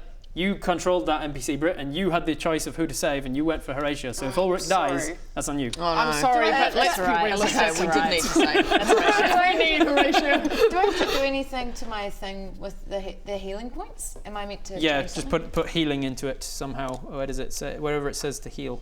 If you hit on your At the moment, I've just got this death save is the only. That's what. underneath that where it says heal, Oh, sorry. that green button there with the oh, numbers. heal. You can put 5 into that number box and hit the green button heal. Thank you. And it will heal you for 5. Okay, so Ulrich and Reginald, what's happening there? Well, he's got Shall I roll death saves for Ulrich? Yeah, I guess. Okay. Yeah. That is a 6. That is a failure. Ulrich is getting closer and closer to death. Reginald is deeply he's in despair Yeah. right now. But he's also got a threat next to him. Exactly, and he's got that's a threat to Ulrich. So he's going to attack All right. this guy. Make an attack roll. He's gonna, and he's like crying while he does it. Oh, it's 5. 5. That's gonna miss. I'll say he's got advantage because he's in a fury at Yeah. the lover's rage. Puts him into a barbarian rage. Yeah. He's got advantage on the reckless attack. So roll it. 14. 14 is enough. Go Takes this guy out, ya. and then he jumps on him and just starts hammering away, and tearing the ribcage up. You're not coming back. Yeah. He makes sure this guy's not coming back to life. Good work, Reginald. How about the rest? What have we got? No more zombies over here. We've got these two, Should we have these and then fellas? this archer and this archer. Oh, maybe they go for them. And we've got these guys on the stealth mission as well. Oh, that's more important, right? I don't know. What do you want to do? Yeah, get them to. Where's these the guys rock? up. Where's the rock that druid looked at and ran away? like Oh, here. it's way over there. Okay. Yeah, maybe get them to shoot the brute. All right. Or advance? Can they? Or, yeah. isn't They're going to advance up here. know if That's they- going to be as far as they can get with their turn, so they're going to use their action to just rush in. Oof. Oh, none so of they them can are get- shooters, right? Yeah, none of them have got ranged weapons. This guy's got a ranged weapon and has done nothing the entire fight. Yeah. He's like, you got this. I wish I could disappear into a bottle. I'm good over here. Who is he? Maybe he should go inside the gate and help the other druid. He pulls a cloak over his face and disappears Yeah, or away at from the battle. least go more guarding the gate. Yeah, maybe we just Can make he him move into the? Yeah. Okay. sacrifice Nice. himself. All right, these guys have moved in. We've got these guys and these guys. What are we doing? Should we have those guys attack? These guys attack Yeah. these ones. Yeah. Rush Well, around thanks. here to help you two make an attack roll for them. 16. 8. Yeah, you managed to hit with a 16 and then with an 8. I'll say it goes down. Why not? Oh, yeah. Let's move things forward. You kill those guys. And then these guys rush up and try and take out the archer. Yeah. No, this guy, I don't really care. He's really annoying about the whole log thing. Thank you for killing him. Rush up. All right, the two of you roll for this one again. Like that? Yep. Log guy. 6. 14. 14 will do it. Oh, or 9. They're right next to each other and I moved it. That's fine. 14 was enough. Oh, cool. All right, we're pretty much clearing up here. They're doing pretty well. Top of the round. Arrow, what are you gonna do? I'm gonna hit this one. Hit that one. Attack that one This- with my this dual. one here? Yeah, dual. Wait, no, wait, You're gonna hit this one? This Wait, one. is that not our? You're gonna hit this dwarf militia guy. No, with a line of wisdom, with a line of wisdom and praise. You're gonna You hit did him this- with a line. Yeah. You're gonna oh my God, hit him you with a did compliment. Such a good job. That's what I do. Take that, you dirty zombie! Oh no! Oh no! You're a dwarf, not a. I'm so sorry. Oh no! You're like bleeding out a hit and artery right there. Oh God! I'm so sorry. I'm so sorry. I'm so sorry. Can I help? Can I help? Can I get CPR? A little bit. I could try. What's the song? Huh? I don't know the song. Is it? Like 2 beats? Oh no, he's unconscious. Wake up! Wake up! Oh, you're doing a great job, Great fella. job. In that case, I'm afraid of that, whatever that's doing. This one's alive. Yeah. The ballista's still going. Yeah. These two are still in a ball of I've ice, seen what which that I'm going to say ballista is did to starting to Horatio fall. I've But seen what it's going to take a while. Oh, look, I'm gonna go up and I'm gonna attack this guy. Attack this guy. Yo. Do it. With your movement, you can get to him, so make your attack. And Yeah. you've got a bonus action to move your hunter's mark if you want, or you can bonus action use your offhand attack. Do this. Hunter's Just mark for him. All right. funsies, because I'm using it. You move the. Oh, cool, a 4. You, you whip the grass towards him, but then you strike out, and you're expecting guts, so you're like going for guts, and then you're like, man, there's pretty much only bone. You cut through some of his clothing and realise that he's mostly rotted away. He's got no innards anymore. He's mainly a skeleton. Okay. So that's a miss, unfortunately, but you are now within melee range of him at least. Do I have any bonus actions? No, that is it. Bonus action was to move hunter's mark. Yeah, just kidding. All right, so now it is skeletons and zombies' turn, which I think is just the guy that you're in. I'm going to give these two a save now to see if they can break the ice from the inside, see if they can.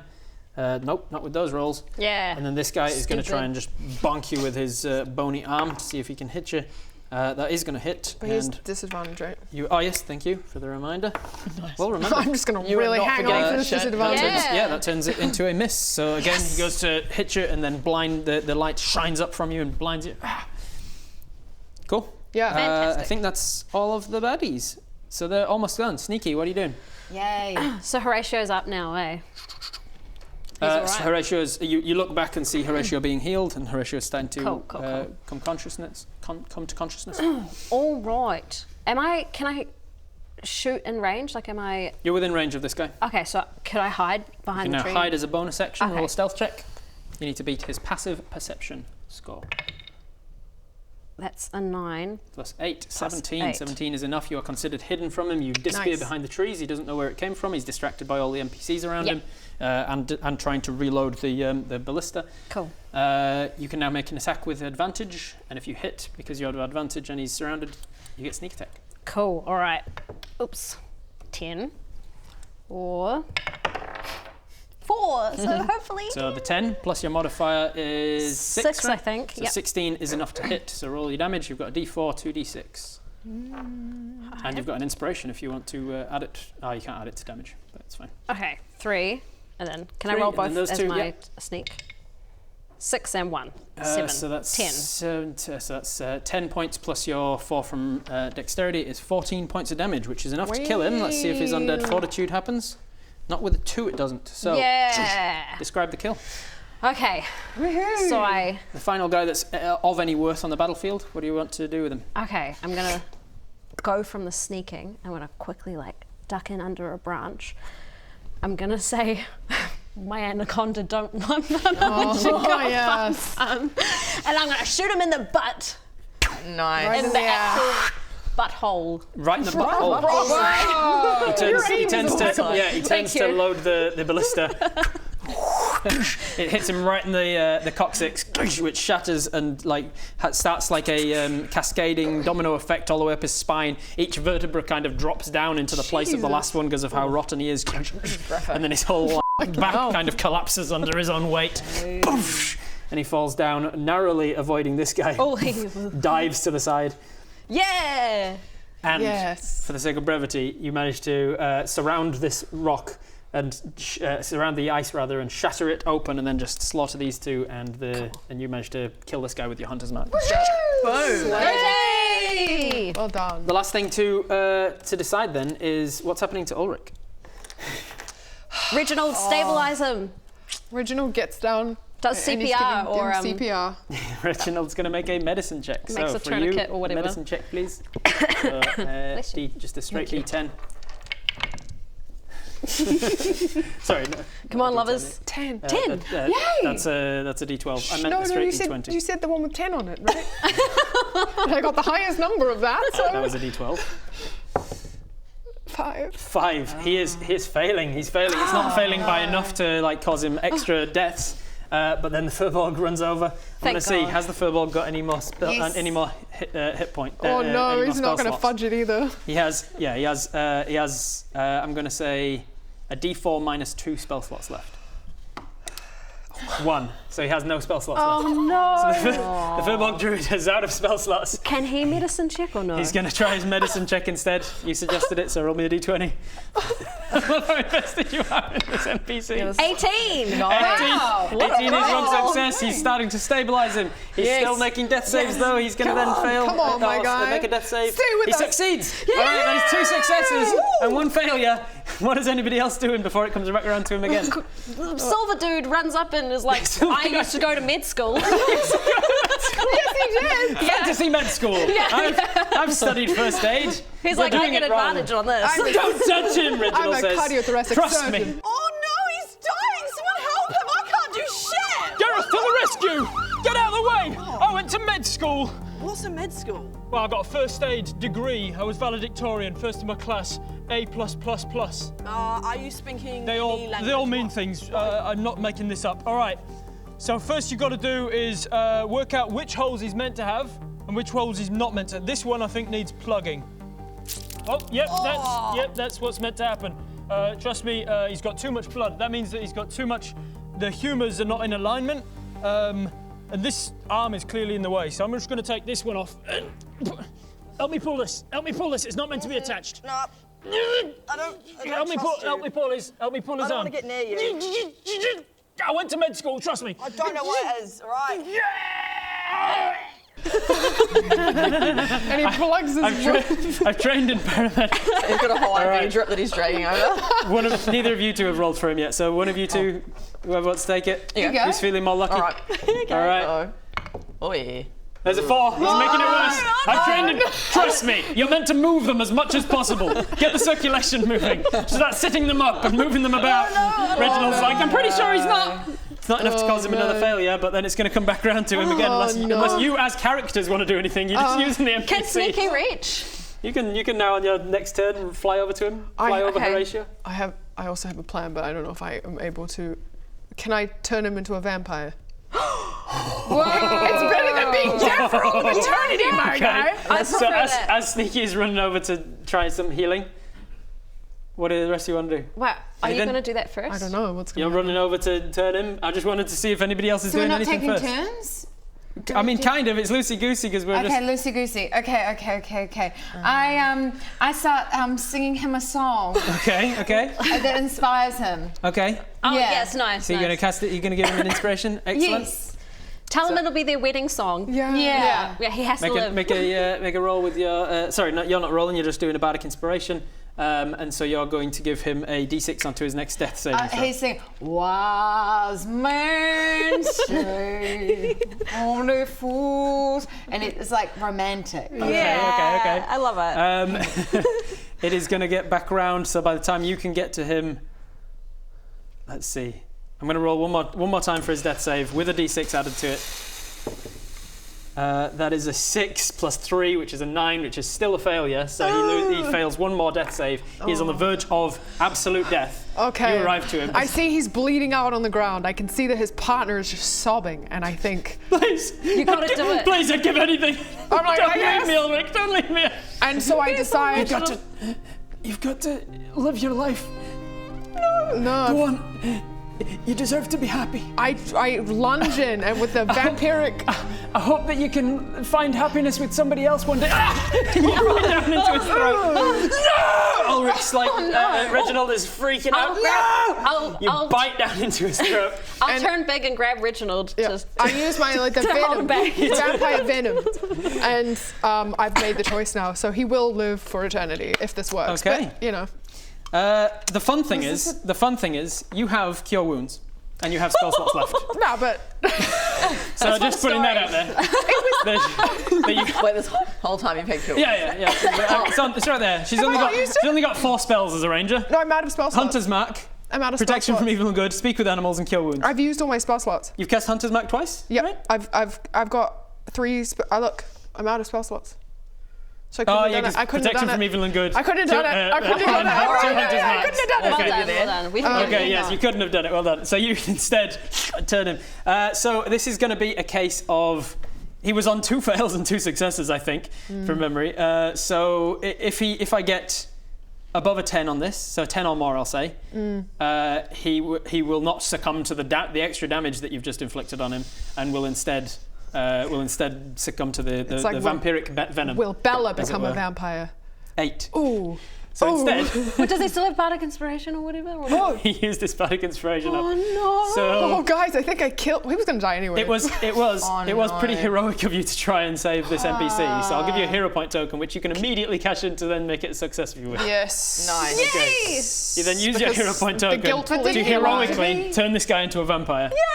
I'm doing all right. You're doing all right. Yeah. Is I'm a this vampire. No, that's all good. Is this the first spawn that you've created? Yes. Yeah, big time. That's pretty big. That's pretty, It's a big deal. pretty big to have done What can I so. say? I was moved by the power of love. Yeah. Ulrich's like trying to beat on you, and the Firbolg druid is like, what the? And he uses a mold earth cantrip to just sort of push you back as like a pillar of stone erupts from beneath you, pushing you back. Get off him! And then you rush in like, oh, I think, because you've not met her before. No, I haven't, no. So you're just holding this guy back from, you just also witnessed the vampire bite into this guy. Yeah. And your first instinct is, no, it's fine. Yeah. For some reason. Sneaky lives for the chaos. Yeah, she does. As it Yeah, should. she does. I'm gonna whisper and it's all right. Just let it be. It's so creepy. I love So it. creepy. Retreat behind the walls! He gives the command, and the remaining people start to rush forwards and head back in the walls. Whew! What happened? Wow, that took a while. Wait, is he all right? I want. He starts to stir after a few moments of. Wow. Wow. You feel the blood pulse into your mouth. You taste it. You taste the iron, the delicious metallic-y kind of fresh blood. You make a wisdom save just to see if you take more than you should. Oh no, I'm very restrained. 19. All right, you are in Good. control Thank of you. your Well own done. mind enough that you can pull out just at the right moment to. Nope. You can. Whoa! I mean, it's You- phallic symbolism right Exactly. there. That's what vampires are all about. You managed to pull yourself back and just have sapped enough of him and given yourself enough to him to give him blood. Do you try and explain to Reginald what the situation is? I say, so sorry. But My at the end of the apologies. day, it's better than it's better than him being dead for all of eternity. You'll have to be very careful for the He's first. so confused because he doesn't know what's Oh, happened. he's undead. He doesn't know what's happened. He's just. I say, sorry, did I not? He's undead now, but he's alive, but he's dead. Is that? Killed him. No, he's alive, sort of. What are you talking? He looks down and he's not moving, and then there's a twitch. Yeah, see? Look at And then. What? How? The blood has stopped pumping now. He's just got open wounds to it. It's called vampirism, and have fun. Bye. And then I walk away. I'm sure he can put 2 and 2 together. He seems like a Yeah, smart guy. he's just left stunned as the rest of you walk off. That didn't don't- feel right. Sneaky's just gonna like cackle to herself and then leave. I'm going to add to my notes Ulrich. Make him an NPC that actually exists now. And That was Yeah. a Ulrich and vampire Reginald. Ulrich of Dimwood. Why not? now we get to see them all the time, I imagine. I hope so. As you all head back inside the gates, Captain Ulang is there, and he thanks you for your services. He's stopped to sort of thank everybody that's coming in and express his gratitude and appreciation of their valour. I'm gonna ask for payment. Yeah. Sneaky's gonna be like, He "You're says- welcome, but what you got?" Thank you. You fought bravely. Thank you, outsider. We can never repay you. You have courage, and most importantly, you have. Money. I was going to say honor, but yes, I suppose it's only fair. Now let's see. Of the town's coffers, we can probably afford all of that. Thank you for your valuable and virtuous assistance. Yeah. I know that a lot of them are heading to the Gloopy Slop for drinks to celebrate. I can arrange for the mayor to take the tab of that, and if she so wishes, if she sees fit, I believe she will be rewarding people with what little coffers the town has. All right. I'm scared that in the what's it called? Gloopy slop. Gloopy slop. Gloopy slop. That we might see those scary guys. Where did they go? Did you see that? Did you guys see that? I saw that. I didn't see it. I heard about it. I'm worried. You are a skilled fighter, he says to you, Ara. You can tell there's more to that than he meant. Like he's There was more to that than he meant. Yeah, he's say that out loud. Just musing out loud. We are not used to your kind, but I am appreciative that you are fighting on our side. You are welcome. Blood And then I bow, blood still and dripping then down your chin. Walk away. So if you want to, you can head to the Gloopy Slop, which is the tavern of Dimwood, or you can do whatever you want. It's an open world. You can do what you wish. The time is now yours, and it is late. It's getting late into the evening, early in the night. You can see that Captain Ulang and the actual trained militia, the ones that aren't dead, are going to recover the bodies of the fallen now and start to dig graves. Can I pretend that I'm going to like help with the dead bodies, but I'm going to loot them? You absolutely can. Make a deception check. 18. Plus your deception modifier is going to be plenty enough. You ask Captain Ulang, can I help out? And he goes, oh yes, please, the more the merrier. Yeah, The cool. more hands will be. Many hands make light work. And you head off to one of the bodies to start looting. Make me an investigation check. See how much you manage to loot without getting a bit too too obvious with it. Or 18 plus 0. All right. Nice. You're going to roll me a d4. Okay. 1. You're going to find 1 gold piece. You're going to roll me a d6. 3. You're going to find 3 silver pieces, and you're going to roll me a d20. Oh. 7. You're going to find 7 copper pieces. So you find a gold piece, 3 silver pieces, and 7 copper pieces. Okay. You also find a small vial of perfume on one of the bodies, and you find a, let's see, what else?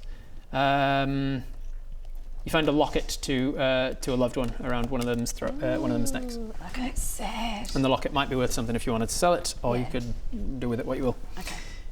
What do the rest of you do? I can't wait to go to the tavern. I'm exhausted. I'm going to put my hoofs up, have some mead, and have a dance. Excellent. So you head off to the Gloopy Slop to have a dance. Rest of you, what are you doing? I'll go there after looting. You're gonna head there after. Nice. Booble. I'm a bit of a solo creature that I don't necessarily want to go be around people, but I kind of have no choice because I don't want to lose at least Arrow, because I kind of know of Arrow, and I just want to make sure that I'm wherever Arrow goes. So where's Arrow I go, going? hey, I felt real bad before about what I did, so I'm going to take Ulrich and Reginald to the tavern. I'm going to buy them a drink. Do you want to come with us? I'll come with you, yeah. All right. Wonderful. You all head to the Gloopy Slop. You all arrive at various times, but you get there. You see that spirits in the air are very much mixed. There's some people here who are just downing their sorrows at losing loved ones. Others are more cheerful because they're celebrating the victory. What sort of a thing would you do in the tavern? You're going to have a dance? Would you grab a table in the corner? Would you be like right out in the open? Were you joining festivities? There's lots of people in here who would be playing games. There's darts, there's dominoes, there's dice and cards. I go up to a table in the corner with lots of seats. So if you want to sit with us, you can. But we get one in the corner. It's sort of shadowy, dark, and then I go up to the bar to buy some drinks for the party that we're with. Right, you are then. So you head up to the bar. You order the drinks, and the bartender, who is let me remind myself who runs the Gloopy Slop. It is Alex, a female-presenting kid, probably mid-teens, is behind the bar, and says, I've said a touch of scouse. Yeah. What can I get for you? It's all on the house today. Mervy Clenny is picking up the tab for her. And then I say, did you get that? I don't think I did Mervy either. Clenny is picking up the tab, so you can order whatever. Oh, I've never seen I don't know, what is it, a child-looking thing before? I'm just confused. Just a human. Yeah, Just a shorty thing. I say something about the mayor. I'll get just a big jug A big jug of Big jug or something? Yeah. Yeah, hazy. I'll get a hazy pale ale, please. Gets a jug that suspiciously is just already full beneath the bar. Just whoosh, some of it sloshes out into the bar. Delicious. It's got like an ambery kind of a liquid I take look it, to it. and I take some glasses and I go and put it on the table over there. All right. Meanwhile, you're dancing, right? I'm dancing, I'm singing. Give me a performance check. See how well you're dancing and singing. Very well. 17. Very well indeed. Plus your Nice. performance. My performance, is that on the first page? Your skills page, Skills. which I think is the second page. Plus 6. Plus 23. You are dancing very well. Jesus. Yeah, what sort of a Of dance? What sort of a dance? Are you doing a jig or tap dance or line dancing? I'm doing a jig. I'm doing. Can I get out a violin? You sure can. No, but I'm gonna roll a percentage to see if there's somebody in the tavern who has a violin. All right, let's see. I'm gonna make it a 40% chance, and I rolled a 14. So yes, Nice. somebody in the, you're like, anyone got a violin? Like, I do. You got to look after it though. It's a family heirloom. This one goes out to all of the beautiful people in the tavern.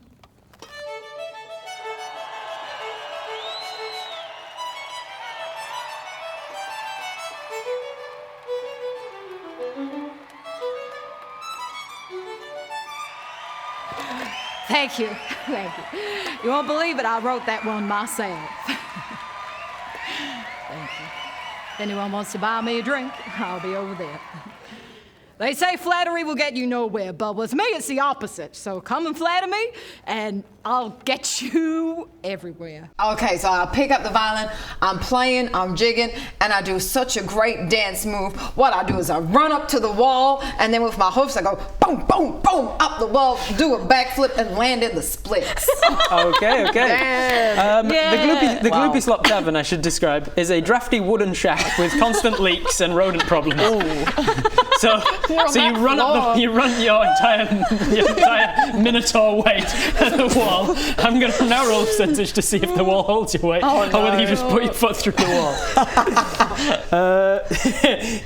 I literally give it a 20% chance, and I rolled a 20. So it does just hold you. Like you run up it, and it goes, and you hear wooden cracking and creaking as you kick off of it and do a backflip, land in the splits, and it's incredible. It's very impressive and inspiring to watch. Thank you. People I'm trying give to you a round lift of the applause. spirits in While the playing the tavern. violin, why did you pick violin? Oh, because he needs backup music, of course. The very rock star musical instrument. All right, so you're playing the violin, doing the splits. Buble, what are you doing? Just sitting at the table with them? Yeah, I'm kind of just chilling with Arrow and co, but I am carefully observing this little dance move thing because one thing about me is in the water, I used to also be an entertainer and a dancer, so I'm sort of studying how do you dance on land? Like, how does the gravity work? How does You watch the flip and you're like, Yeah, I can do that. I could probably, I can do that maybe. underwater, so surely I can do it here.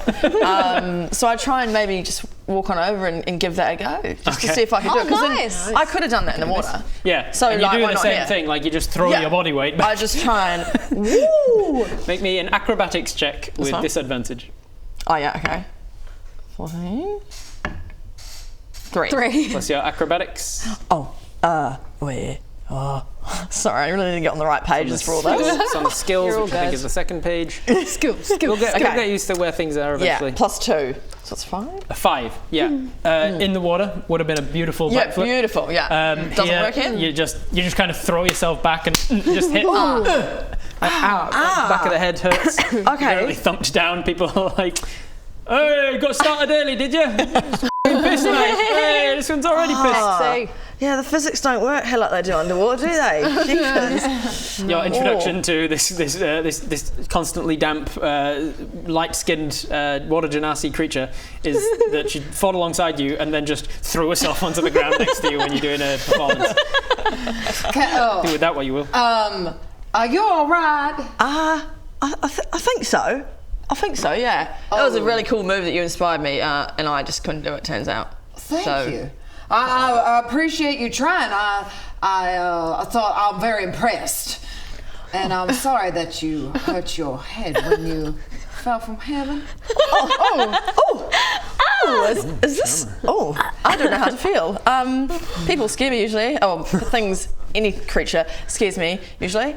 This feels warm. What's your name? I think my name's Booblay Boo, but you can just call me Bubble if that's easier. Pleased to meet you, Buble. My name's Horatio. Oh. And then I give Buble a kiss on the hand. Oh. Very charming. Fellatio, was it? No.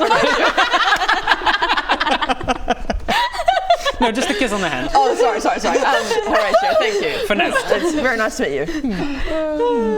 At this point, the door opens again and in comes flying Sneaky. You have a look around. You see this this very damp, leaky, creaky wooden shack, essentially, that people are drinking from. There's a lot of people in here. Spirits are mixed. Okay. What do you want to do? I'm going to walk in, look at the establishment, be a little disappointed because it seems like rich people don't hang out here. Not in Dimwood. Not in Dimwood. I'm going to see...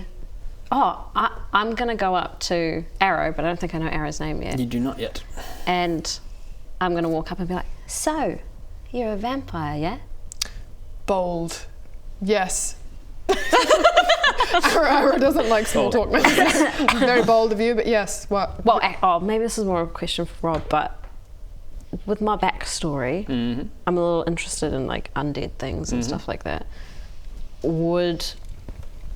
I don't know, in the world of D&D, would a vampire or dampier be able to give me any knowledge about necromancy and stuff that I could use to... I think that's something that that Sneaky wouldn't know. So that's up to you to decide whether you would ask that or not. Okay. You wouldn't know. You'd know that they are necromantic by nature, but you don't know whether they know more about it than you do. Okay. Well, I try to like slide that in, I guess. Slide that into the conversation. Make just a. Do you know anything about make a necromancy? charisma. Make a straight charisma check. Okay. Yeah, let's make it a charisma check just to see how well you're doing, like sliding it into conversation without being awkward about it. 12. That's your charisma modifier. On the first page, I believe. +3, 15. +3, 15. So you're doing a pretty good job. That's well above average. You're doing an okay job of kind of sliding it into the conversation. And what is it you're wanting to know? Like whether she knows more about or like the process of bringing people back from the dead? Yeah. You've just seen her do it to somebody, so that gives you a pretty good idea. Yeah. What do you say? I feel like I'm a bit suspicious at first, but it goes away 'cause she's got a generally like quite a bright disposition and she seems like she'd be a lot of fun. But I say to her, I'm not, this was my first time turning someone undead. So Reginald says, you didn't know if it was going to work? Well, I would say, Reginald, that you're kind of looking a gift horse in the mouth a little bit, because the alternative was you being dead forever and ever. I don't mean to be, and he grabs Ulrich's hand, I don't mean to be ungrateful. No, that's fine, that's fine. Spirits are high, you know. Ulrich's just dead staring at the table, just like in disbelief. It'll get easier. No. It'll get easier, Ulrich. I don't know much more than that, unfortunately. I don't think I go into my full backstory because I don't think we know each other well enough. But I say that's as much as experience as I have with it. I generally know how it works, but the science I'm a little unclear on. Okay, cool. Then Sneaky is going to be like, all right, lovely to meet you. Fly over, and then like, I want to like make someone bleed to see what Ulrich will do. To see if he'll go like vampire crazy. Hey, Arrow, right? Yeah. So, you're like a vampire, yeah? Yeah. Yep. Cool. So, say if if someone made someone bleed, theoretically, that would like make a vampire go like blood crazy? What if someone bled? Would a vampire go blood crazy? Yeah. Hypothetically, yeah. Yeah, hypothetically, of course. Of course, yeah. Well, I guess. Okay, cool. That's what you wanted to talk about? Yeah. Thank you. More specific dialogue. I wonder what it means. I want to just make someone bleed in the back. So how are you going to do that? Just fly straight up and cut someone? I mean, I'll go small and then I'll trip somebody. Hope that they get a blood nose or something. And like maybe like my character like sews as well, so I have a little sewing needle and just be like, cheeky. Little pinprick blood. Sneaky. All right. Sneaky Who do you pick? What sort of a person? Oh, not Reginald. I haven't thought about it. Just the guy that went to med school. Oh, that guy sucks. Sure, why not? That guy, you see him enter the bar. He's covered in dirt and mud because he's been outside with the rest, like digging graves for the fallen.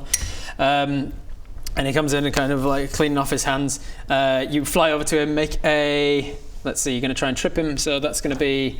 How are you going to do it? Just like try and tie his shoes together, or like put something in between his legs as he's walking, or just push him? Oh, I don't know if I'm strong enough. Does he have laces? He's got boots, yeah, the laced up boots. I'll do something with his feet. All right, so you wait for him to sit down, and he sort of like orders a drink from Alex at the bar, and while he's got his feet beneath the table, you fly down under. Make me a sleight of hand check, please. All right. 12 plus 6, 18. 18. You easily manage to tie his boots together without him seeing, and then you've just got to get him up and walking around so that he falls over. Okay, I'll oh damn. Horatio's charming enough to like even get the boys, right? Sure. So I'll just be like, I'll go back to the lodge and be like, hey, I don't know if you like, Horatio's my friend and he said you were pretty cute and he wants to dance with you. You should go over and ask him. Does it work? Yeah, I rolled for his sexuality, and he's into boys as well. Yes. He rolls. He looks across and goes. You said I was cute. Mm-hmm. All right. All right. And he gets up from the table, falls forward, hits the table. The table does a comedic sort of flip, spills his jug of beer all over everyone, arcs across the ceiling beautifully. Now let's see if he falls on his face and busts his nose. Bro, I'd be embarrassed for life if that happened to you. Jesus, these percentile are really coming your way. Yeah. He does. He busts his nose. Oh no! He gets up and it starts gushing blood. Oh, he looks down at his feet. I'm going to roll him an insight check, see if he's smart enough to put the two together that this fairy that he's seen be able to shrink down has fucked with his... Yeah, he's definitely smart enough for that. Oh, no. He turns around and goes, what the fuck are you playing at, dickhead? He goes for his weapon, realises he's checked it at the door because people don't have weapons in here. He's just blood gushing out. Damn, how do I... You look across at Ulrich, though. Yeah. Oh, no. Sorry, not percentile. This time it's a wisdom save. 3. Ulrich... You see his nostrils. You see his nostrils flare because you can smell it as well, blood in the air. You see him open his mouth and his teeth, and it's the first time it's ever happened for him, so it's excruciatingly painful. You remember it kind of bursts through the gums on either side of it, and his are not refined for like digging in and like pinpointing the veins yet. It just like bursts out. It's kind of the teeth are suddenly flooded with the extra calcium and enamel and things that it needs to just suddenly grow in size, and it just tears his gums open, busts through his bottom lip, and then he just like grabs the table and he's like trying to get it up and out. Thankfully you chose the table in the corner specifically, so he's a little bit away from the action, but he's going for it. What do you do? I grab him by the back of I grab him by the hair and pull him back. And then I put him in a chokehold. Yes, nice. All right, make a grapple check against Ulrich. Ulrich, calm down, my guy. That would be an 18. Excellent. Yay. He failed with his 3, although he is in a blood rage, so he gets advantage on strength saves. That is still less than your 18. So you... And I tell him to breathe. What's happening to me? Don't breathe through your nose, bro. Breathe through your mouth. I say in an English accent. It's very normal. Just breathe through your mouth. If you can't smell it, you'll be fine. Take a big old breath and count out. 1 in for 4. Hold for 4. And then out for 4. You walk Ulrich through a guided meditation. I do, yeah. And just there's something about me that just feels like some kind of monster. Like it's at any moment it could just pull out and just like I can't control it. Yeah, no, that's normal. Some sort of beast or something that I can't control. Don't talk about yourself like that. Positive words, you know? It's hard. I'm trying. But... Oh no! No! Okay, I'm gonna just... Give me the wallet! Ooh, okay, just listen to me. Listen, make my voices big in your head. We're gonna take a deep breath in through the nose. Just calm down. Big breath in into the belly. okay? This happens sometimes, but it's all right. Okay, ready? We're gonna think of some positive things. Positive things. Like running water, like a river. Not a river. Don't think of a river, because you can't cross them. That's a thing you might need to know in the future. Think of putting your feet in the earth, but your home soil. You're on your home soil. And it's your home soil. Things that I used to enjoy. Yeah. Think about that. Gardening. Yep. Like harvesting. Like you take a nice garlic. No, not garlic. At this point, the door opens and you see walking in a large half-orc woman. She is, let's see, she looks like she's in her early 40s or so. She's really tall and quite large build, got dark green tinged skin and a very heavily scarred face. It's quite clear that her jaw and nose have both been broken multiple times. One of her tusks is kind of shattered. She's been in a lot of fights. She's got a cauliflower ear as well.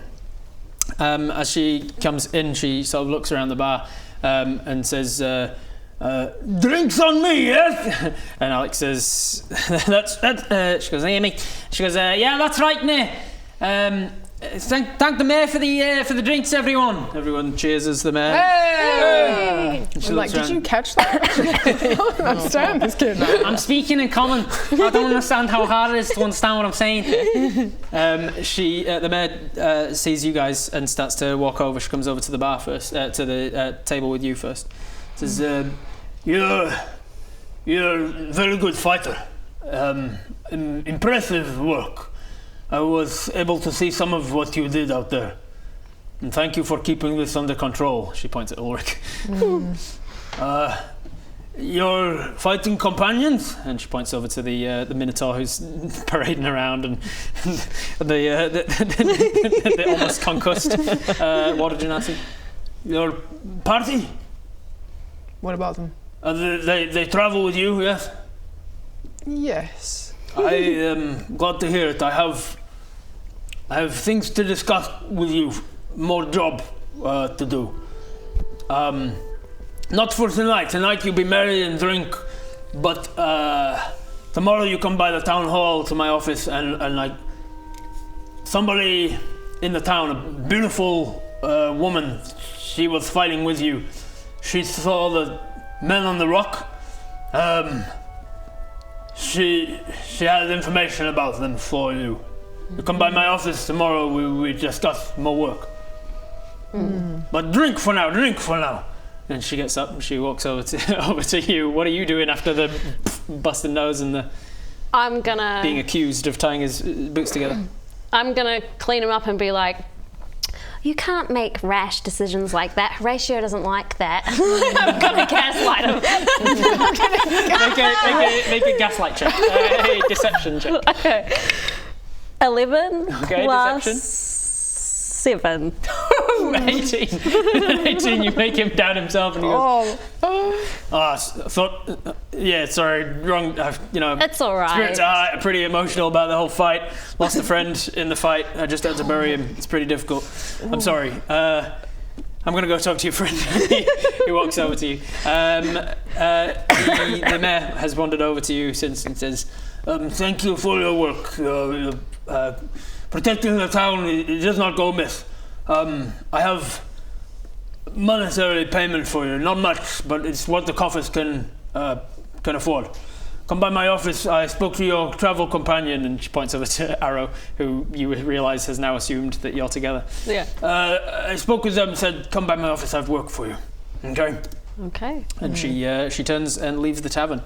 The rest of the evening is yours. What do you want to do? There's sort of downtime activities, or you can just skip to having a long rest and start the next day. I'm just going to preface, I didn't think that we were all together. I just assumed that we'd get a job done better and we'd be a more appreciated or attractive option if we were all working together. I didn't want you to think that I thought we were friends already. Just in case. No, it's just in case that you didn't think we were. I didn't want you to think that I thought we were. You know. You were my first friend on land. I'm your friend. Then I'll be your friend. I thought we had a thing going. I just didn't want to make that assumption. Oh, okay. Travelling together for months. I didn't want to. Well, I only have you never on land. Oh, no. I assume that everybody's my friend. Okay. That everybody loves me. You would be right. right. All right, so is there any downtime activity you want to partake in? There's gambling, there's dice games, there's card games, there's darts, there's dominoes, there's singing and dancing. Singing and dancing. Singing and dancing, all right. Anybody else? I'm gonna go outside and pat the horse. Okay, you go outside, you find Captain Oolong's horse. You're not there anymore, mate. You find the horse, it's got a few scratches down the side, but superficial stuff. I'm just gonna. Oh no, you ran out of spell slots, eh? Its haunch is scratched. I'm gonna put That's some. That's a part of the horse, right? Yeah. Yeah, there you go. Flank, but you know, or whatever. Whatever you want it to be, wrong. I'm just gonna. I need a horse lesson from Brit. I'm gonna scratch its wither, which is the highest point. That's where you take. Don't worry, guys. I'll go on for it. Wither. Yes, you learn something new every day. Yeah, you do. Every day. If you want to talk. No, doesn't matter. You scratch it on the wither, and how do you want to spend your downtime for the rest of the evening? I'm going to stay sort of close by to Horatio and sort of just mimic and observe the dance moves. Like I really am determined to learn how to do this stuff on land. Nice. All right. Yeah. You make me a performance check, see how good your performance in the second half of the evening is. Good, as always. 17. 17 again, plus the 6, I think it was, for the 23. Yes. Just as good as, but very consistent. Yeah. Nothing if not consistent with the good. performance. Have you still violining, or are you putting that down for something else? I'll put the violin down Okay. and I'll pick up some bagpipes. Pick up some bagpipes, all right. So, I don't have bagpipes. there's a very little chance that anybody in the tavern has bagpipes. This time I'm going to make it an 8% chance. I need an 8 or lower on these dice. 70. No, 70 is not less than 8. Nobody in the tavern nobody has has bagpipes. Oh. Okay. You make it your personal mini quest to find bagpipes. Yeah. No, I think I have a. You had bagpipes in the very first time we ever played, right? I did. Yeah, I did have the bagpipes. Isolation, not the Isolation games, the Descent into Avernus. Yeah. If you haven't checked out that mini-series, go to the main Viva la Dirt League channel. There it is. It's a very good There 9-part it is. series. Nice. Yeah. I sing. I play my lute and I dance. All right, play some lute and you're dancing. You don't have a lute, do you? No, no. So you're Just not dance copying along. that bit. You're just Yeah, trying I'm to copy just the trying dance to moves. just get my bearings, get the physics right. Maybe a performance check. See if you can. Oh yeah. See if you can copy it. Am I getting it? No. Howdy. Me? Well, of course. Are there any other beautiful sea creatures in the vicinity? Oh, thank you. I'm Horatio. Like fellatio, but Horatio? Like anything you want. Oh. Tell me, what's your name? My name's Buble Boo, but you can just call me Bubble. Oh, Bubble. I've never heard such a beautiful name before.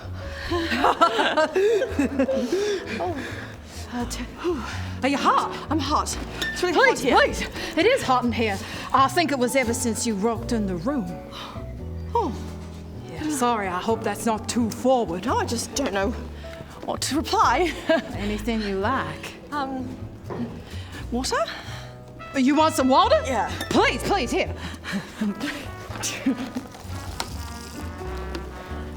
Oh, Oh, yeah. wow. Oh my God, you are so wet. I am not. This is a lot of things to learn after living my entire life underwater. Like, this is Exactly. not. This is going to be a slow process here. So your performance modifier is. It is. Oh, it's over here. 5. Okay, It's so not bad. So it 8. takes the 3 to an 8. So below average. Yep, Even for a great. regular human, that would be below average. But Yep. but thankfully your performance is good enough to bring it up to Yeah, I'm not getting terrible. better. Yeah. Yeah, you're Buble. improving. Can I ask you a question? Yeah. Why have you come up from the water? What are you doing here? Well, that's a question for the DM. Should I be getting into? Why do I You can- talk like you can- this? it's your- I know, right? It's your, look, I have purview over so- everything else. You Okay. have your character. You can choose. Why did you come on up? Look, it's I up won't to you how much say- you want to divulge. I won't say too much yet, but a few months ago, I was essentially driven out from where I was living for a few reasons. But it just, in the end, it turned out the only place that was going to be safe for me was to come up for air and stay on land. Well, I'm sorry to hear that, but their loss is our gain. You are too sweet. This is what blushing feels like on land. Horatio, at this point, a gentleman approaches, dressed in decent armour. You saw him in the fight. You saw him as Ulrich was dying, go over and try and give his expertise. He says, "Can I buy you a drink?" Oh, well, I'm not buying. Can the mayor buy you a drink? Yes, you can, she can, anybody can buy me a drink. What's your poison? Not that it's poison. I'm not trying to poison you. They're trying to poison me. No, I'm not trying to poison. Just a joke. It's like I rolled a 3 on his charisma check. He's not doing well. He's a bit flustered.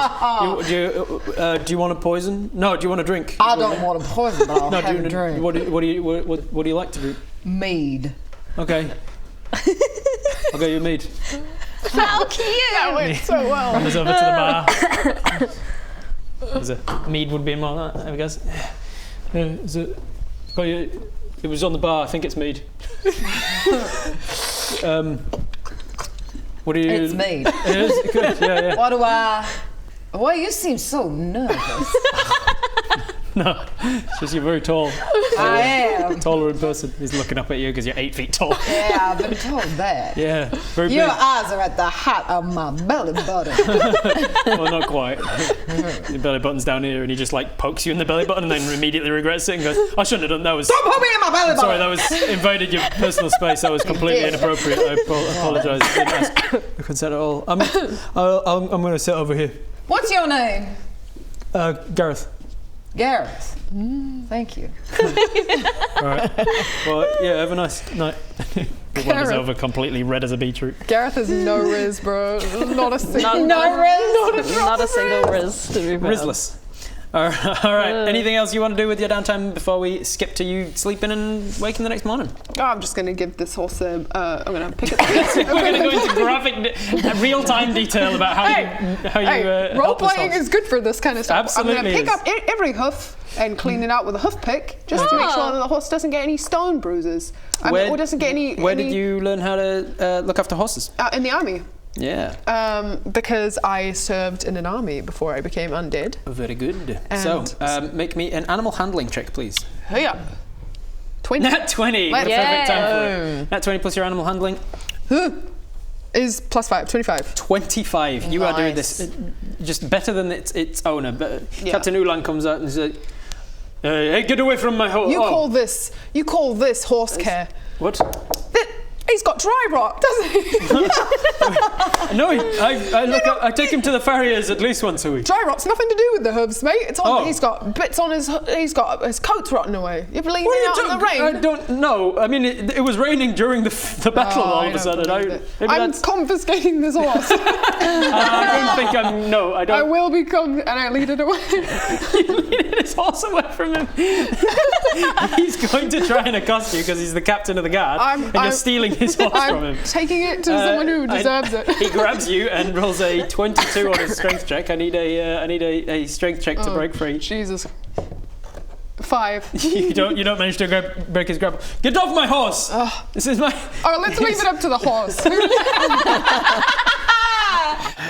Thank you for that. You did such a good job today. I appreciate everything you've done. Is that your horse? Yeah, that's my war horse.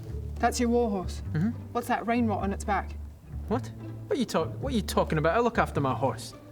Could have fooled me. I think I'm going to have to confiscate that horse. What do you mean confiscate? Who the hell are you? I'm a horse lover, and I know an underfed, underappreciated horse when I see it. Come here. No, come here. I'm taking you away from this bad man. No, come here. You're my war horse. Fresh oats. No. I've got some fresh oats. I've got a handful of fresh oats. I'll look after you fine. I'll look after you just fine. I've got a hoof pick and a stable full of dry hay that way. What are you going to do? Nothing, because he loves me more. I'm your new mother. I'm your new mummy. Come on.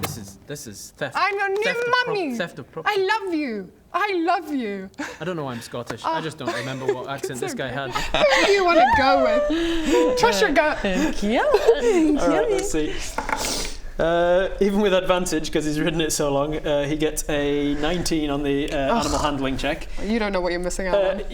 No, I'm saying he got a 19. You got a 25 on your animal handling check. So the horse looks between the two of you and then just comes over to you. What are you doing? No! What are you doing? This is Well, just walk into the sunset. That's what I'm saying. Oh no! Yeah, he lost his horse, and now bring it into the tavern. Into the tavern.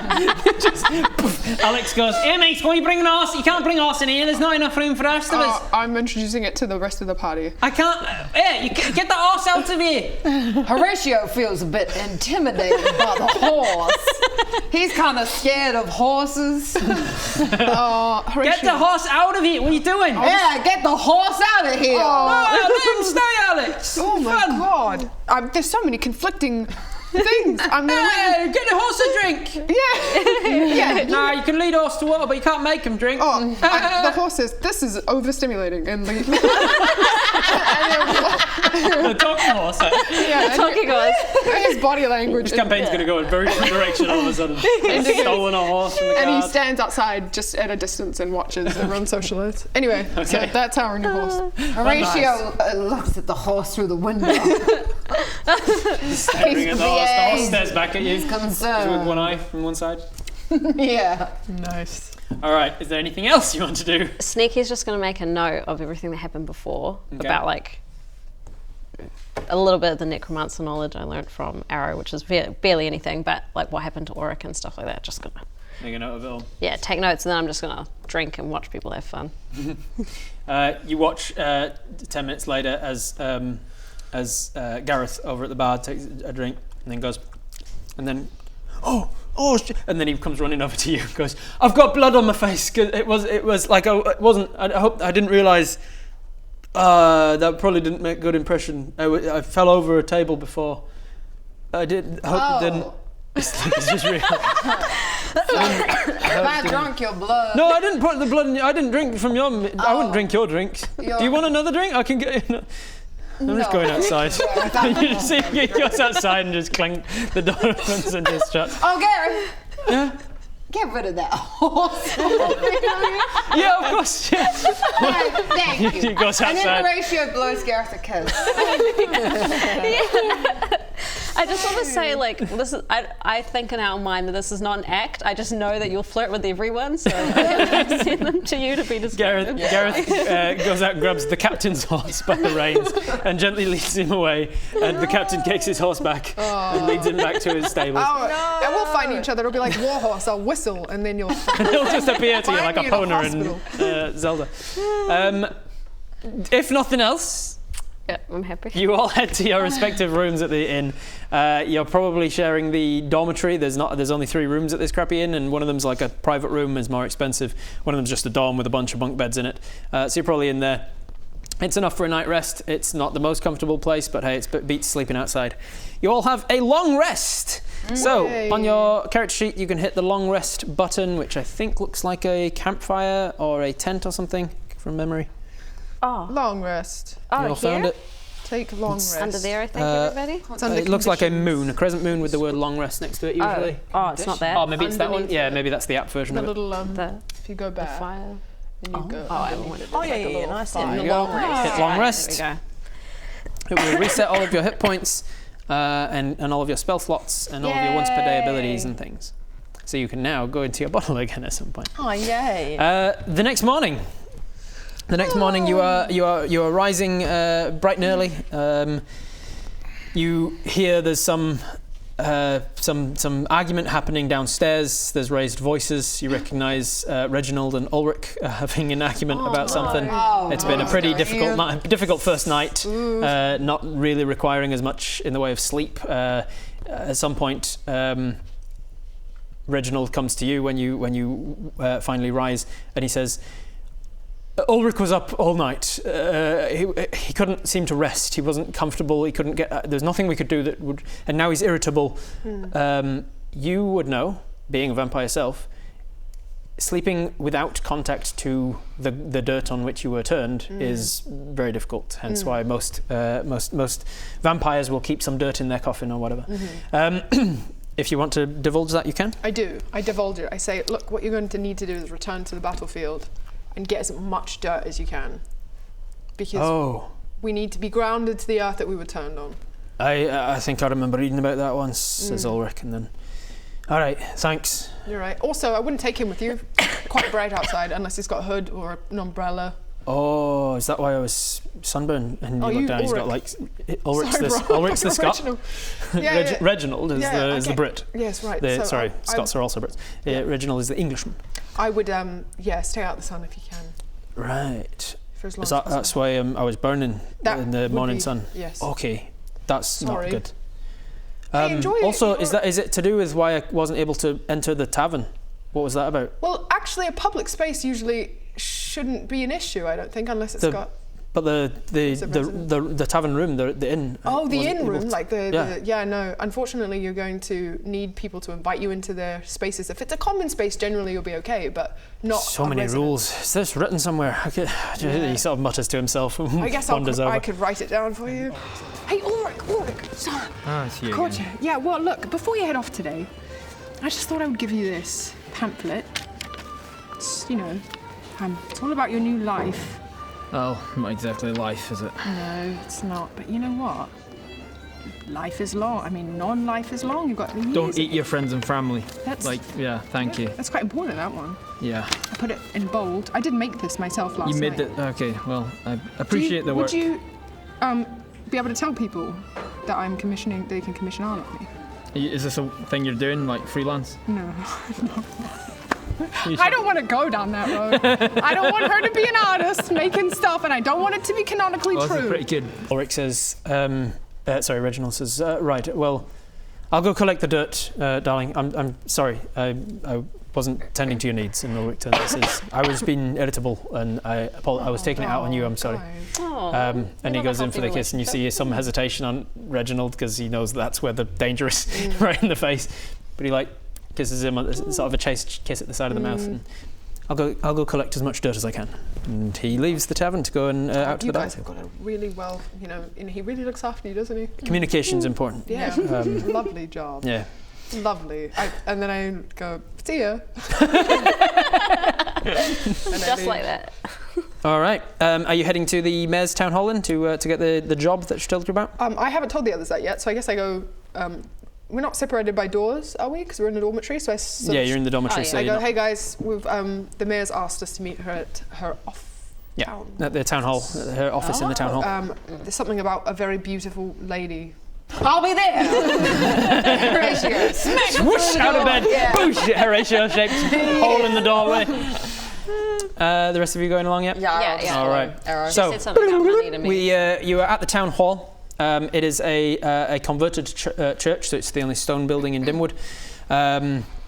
It's a large, what do they call the actual hall of the church? Can't remember where the congregation all sit. It's converted from that into the main sort of foyer of the town hall, with some temporary walls have been put up to sort of designate some office space as well. And then the rectory has been turned into the governmental rooms where they actually have meetings and such.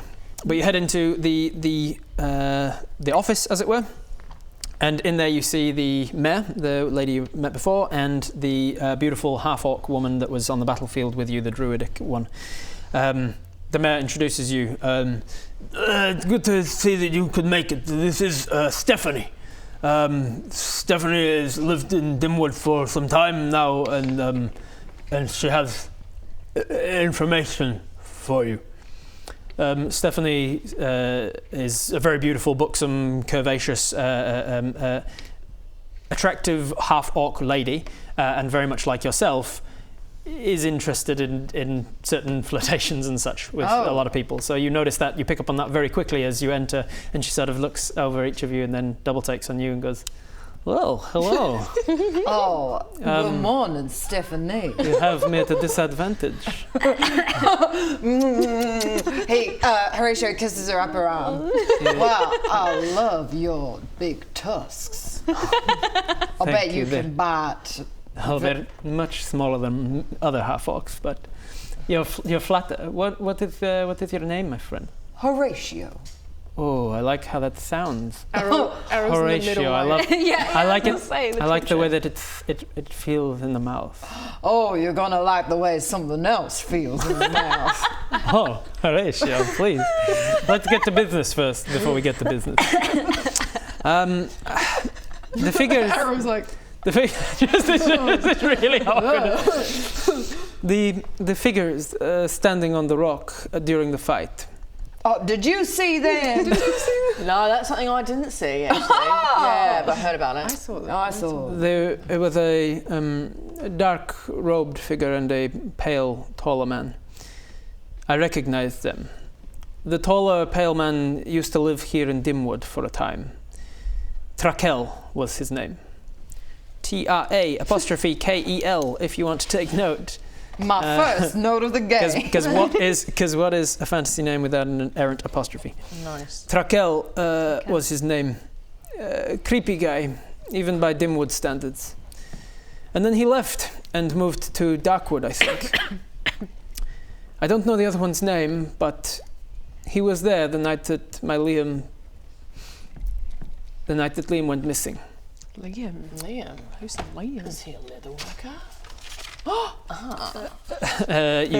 One of you asks, sorry, Liam. And Liam, what does Liam do? And the mayor says, Liam was the town leather worker here. How did you know that?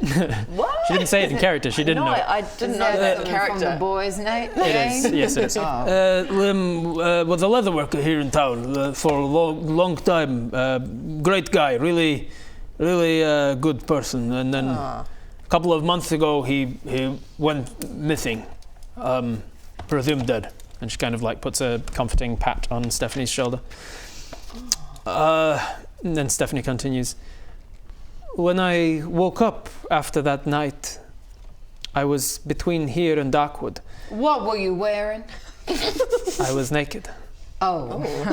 It wasn't as exciting as it might sound. Oh. Not the first time I've woken up naked in the woods, but that was for different reasons. Oh, I'll see. This time I was naked and covered in blood, and I was between here and Darkwood, and I cannot remember much else about the time. I'll have each of you make an insight check, please. 10 19 plus 10. 3, What's your 13. insight 19 modifiers? plus 3. 13. 13. 19 plus 3. 22. 5 plus 3 equals 8. Great at insight, aren't you? Meant to be with a +3. You're actually pretty good. You just keep rolling badly whenever I ask for one. Actually meant to be quite insightful. 10 total. 10 total. All right. With a 22, you get that Stephanie has more information that she is not volunteering. I feel like you have more information than you're not volunteering. And I say that, no blinking. Make a persuasion check. Actually, make an intimidation check. Oh. 15. Plus your intimidation modifier. 2. 17. Was it 15? Yeah. I think it Yeah. was. It is difficult for me to recount the events of that night. And the mayor says... Give it a go. Give it a go, love. Give it a go. The mayor says, Stephanie does not remember what happened. We have talked to her about this a lot. And Stephanie looks across to the mayor and says, it's not entirely true. I remember them arriving at Liam's house. Liam went to answer the door, and it's like he recognized the person at the door before there was noises of suffocation or strangulation or something, and I heard something hit the ground. And then everything in the house went dark, the fire went out, and that man, the hooded figure, he came into the room, and behind him was Trakel. They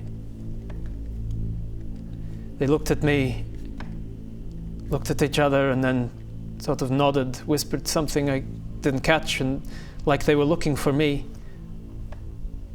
Then the dark hooded figure turned back to me and said something. It was a language I don't understand, or it was a chant, or some sort of magic came over me and I felt compelled to follow him.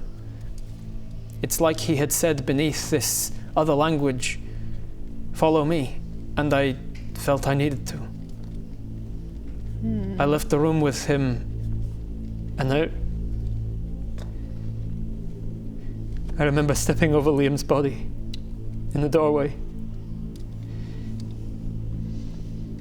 And I got outside, and the hooded one turned to Trakel and said, well, bring him then. Waste not, want not.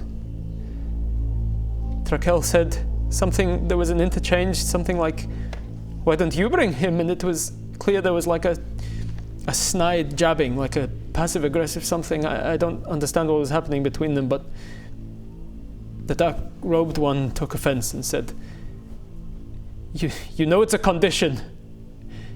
It's a condition. It said something like he was excusing why he couldn't bring him, whatever that means. And then Trakel picked up Liam's body as if it weighed nothing, threw it over his shoulder, and we walked off into the woods towards Darkwood. And the mayor says, why didn't you tell us this before, Stephanie? It was too painful. But I think they are necromancers. I think they are behind the army of undead that is waving across Azerim. And if they live in Darkwood, it is time that I speak up. I think they took me to Darkwood. And then she just goes quiet for a bit. You don't remember anything that happened afterwards? No. Make an insight check. 18. Plus your insight modifier? 0. With an 18, you see her eyes just kind of dart to the side just a little. It's a very subtle tell, but it's a tell that she remembers more than she's letting on. You can trust us, Stephanie. We could help you. We could find them. Her eyes keep darting to Arrow in particular. I can leave the room if you like. I don't have to be here. Were they some kind of vampire or? When I woke up naked and covered in blood, the blood seemed to have come from my neck. We did that battle not in the sun, eh? No, it was nightfall.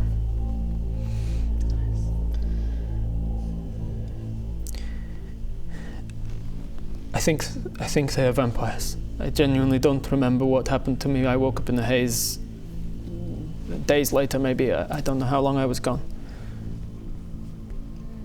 Were they all vampires? I don't know. Maybe. I don't remember more than just the dark hooded one and Trakel. Sneaky is gonna ask, did you think Trakel was a vampire before, when he lived in Dimwood? No. I don't know if he turned since then or if he always was. I don't remember if I ever saw him in the light. I don't remember. And the mayor says, Trakel always kept to himself. He was creepy even by the outcasts of Dimwood standards. He lived on the outskirts of the village and never really needed any of the amenities. Self-sufficient. We would see him occasionally during the evenings, but I don't recall seeing him in the daylight. He might have, though. He was kind of inconspicuous. His presence, he would just kind of appear and freak people out, and then they would leave as soon as possible. He never had friends. He's got no riz. No riz. So what you're telling us, Madam Mayor, is that Trakel has no riz?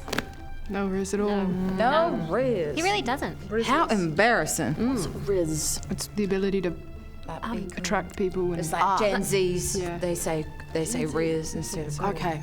Got no game. To He's got no game. Got riz the like rizless. Horatio has lots of Oh, riz. Horatio's got so much riz. So much riz. You guys think so? Yeah. The riz master. Thank you. I think the three of you have Riz by the bucket load. Riz. But your cow. No, Riz. No. He's skinny, pale. Yeah. Gives me the ick. Big time. Rizless. The people of Dimwood need Riz training. I'm gonna ask Stephanie if she's gone in the sun since. Her reluctance to respond says a lot.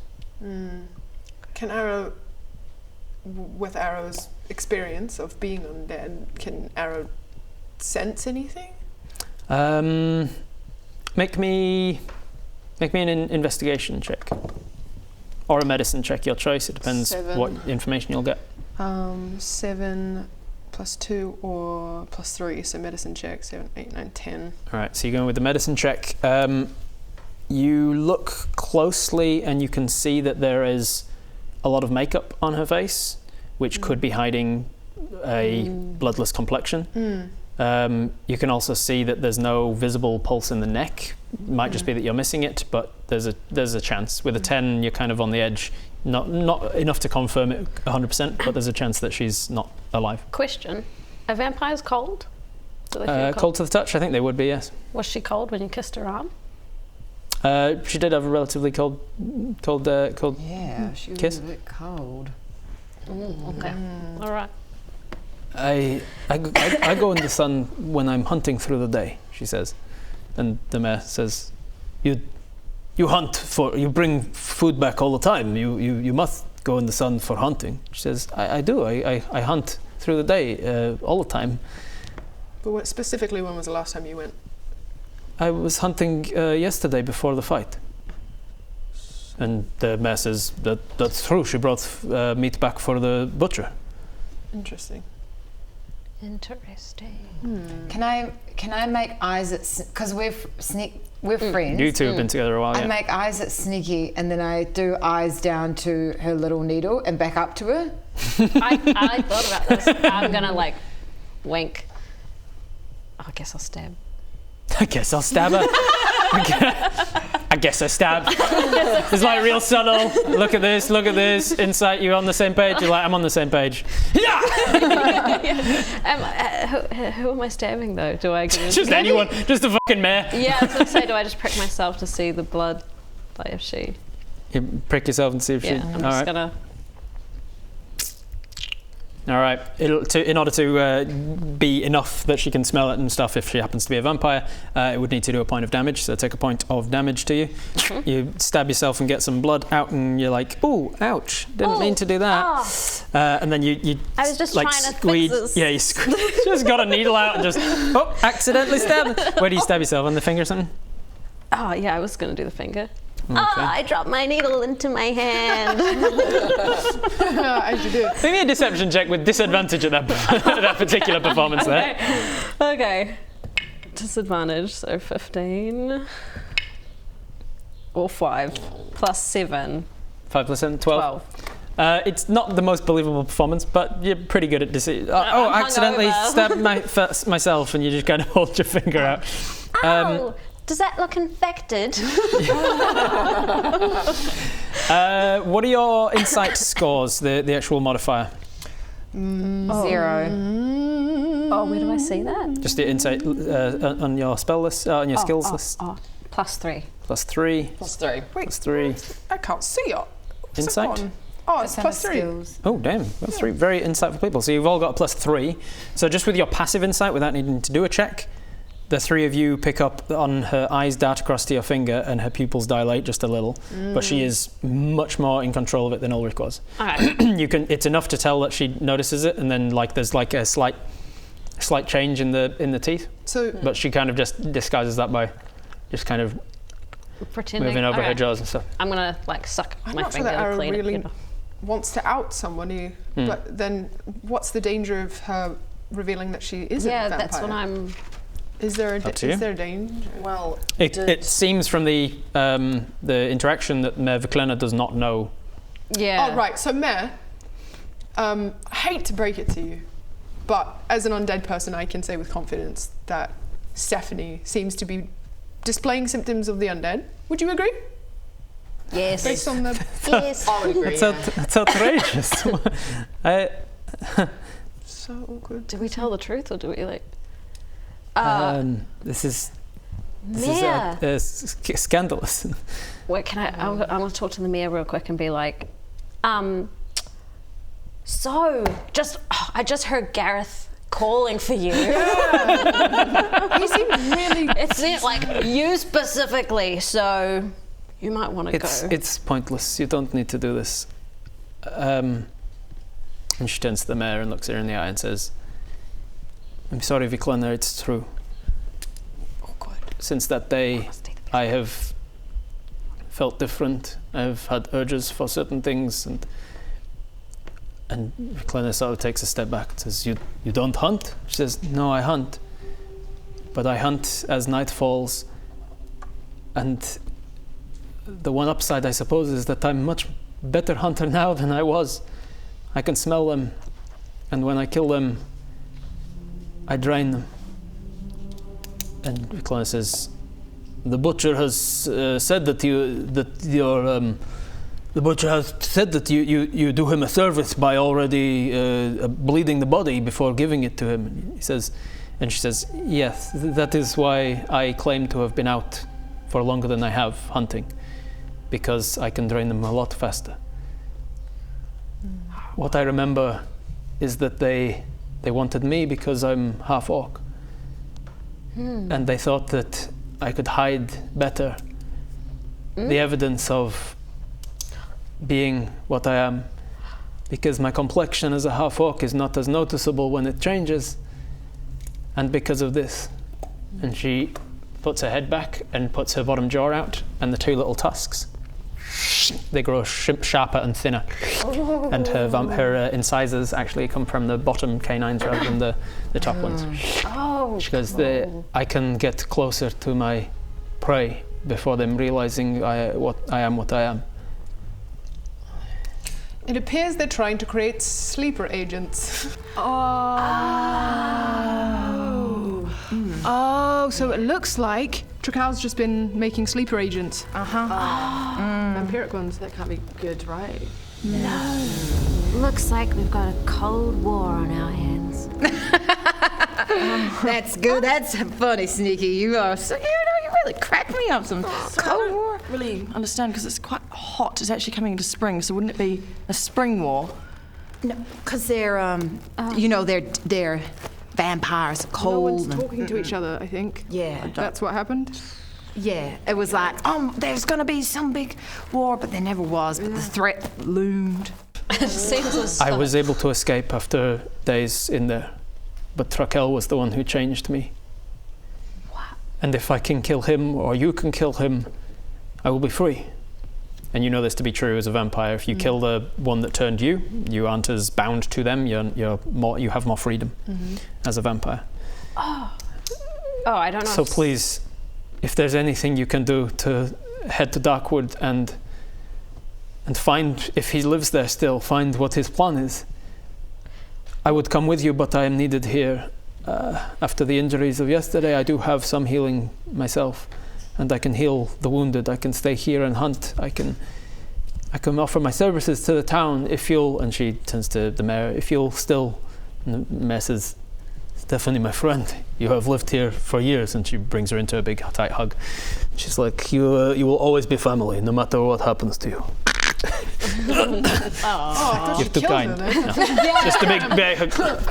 That is very kind of you, Viklana. And she pats her on the back and lets her go. What Stephanie says is true. I can pay what little coffer that I have for your services if you wish to go to Darkwood and see if the rumors are true that the dark-robed one and Trakel are indeed behind this. Please. And she goes to her drawer and starts to pick it out, to get out bags of coins to see what she can afford. What do you guys say? Arrow's hesitant at first because the mention of an undead army has significance to her experiences in the army and how she became a vampire in the first place. And she knows it's a very she knows there's a lot of danger at the end of the road. But then when she sees all that sweet, sweet money, the money she's starts to clink onto the table. Oh, she thinks of the reason that she needs money, and she decides that she's going to go on this journey. I have nothing to live for on land, so I'm just going to do it. Let's go. Let's try. I'll go wherever the wind blows me, the water takes me. How about the two? You go. Oh, because of Sneaky's backstory, she's definitely keen.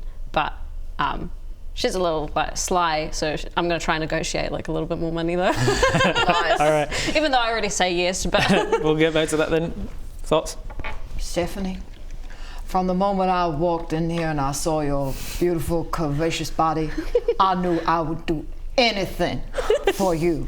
I will gladly go to Deadwood. I will kill Trakel and I will free you. I promise you this.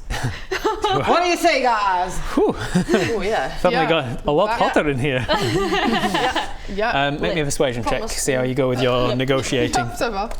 yeah, I'll be like,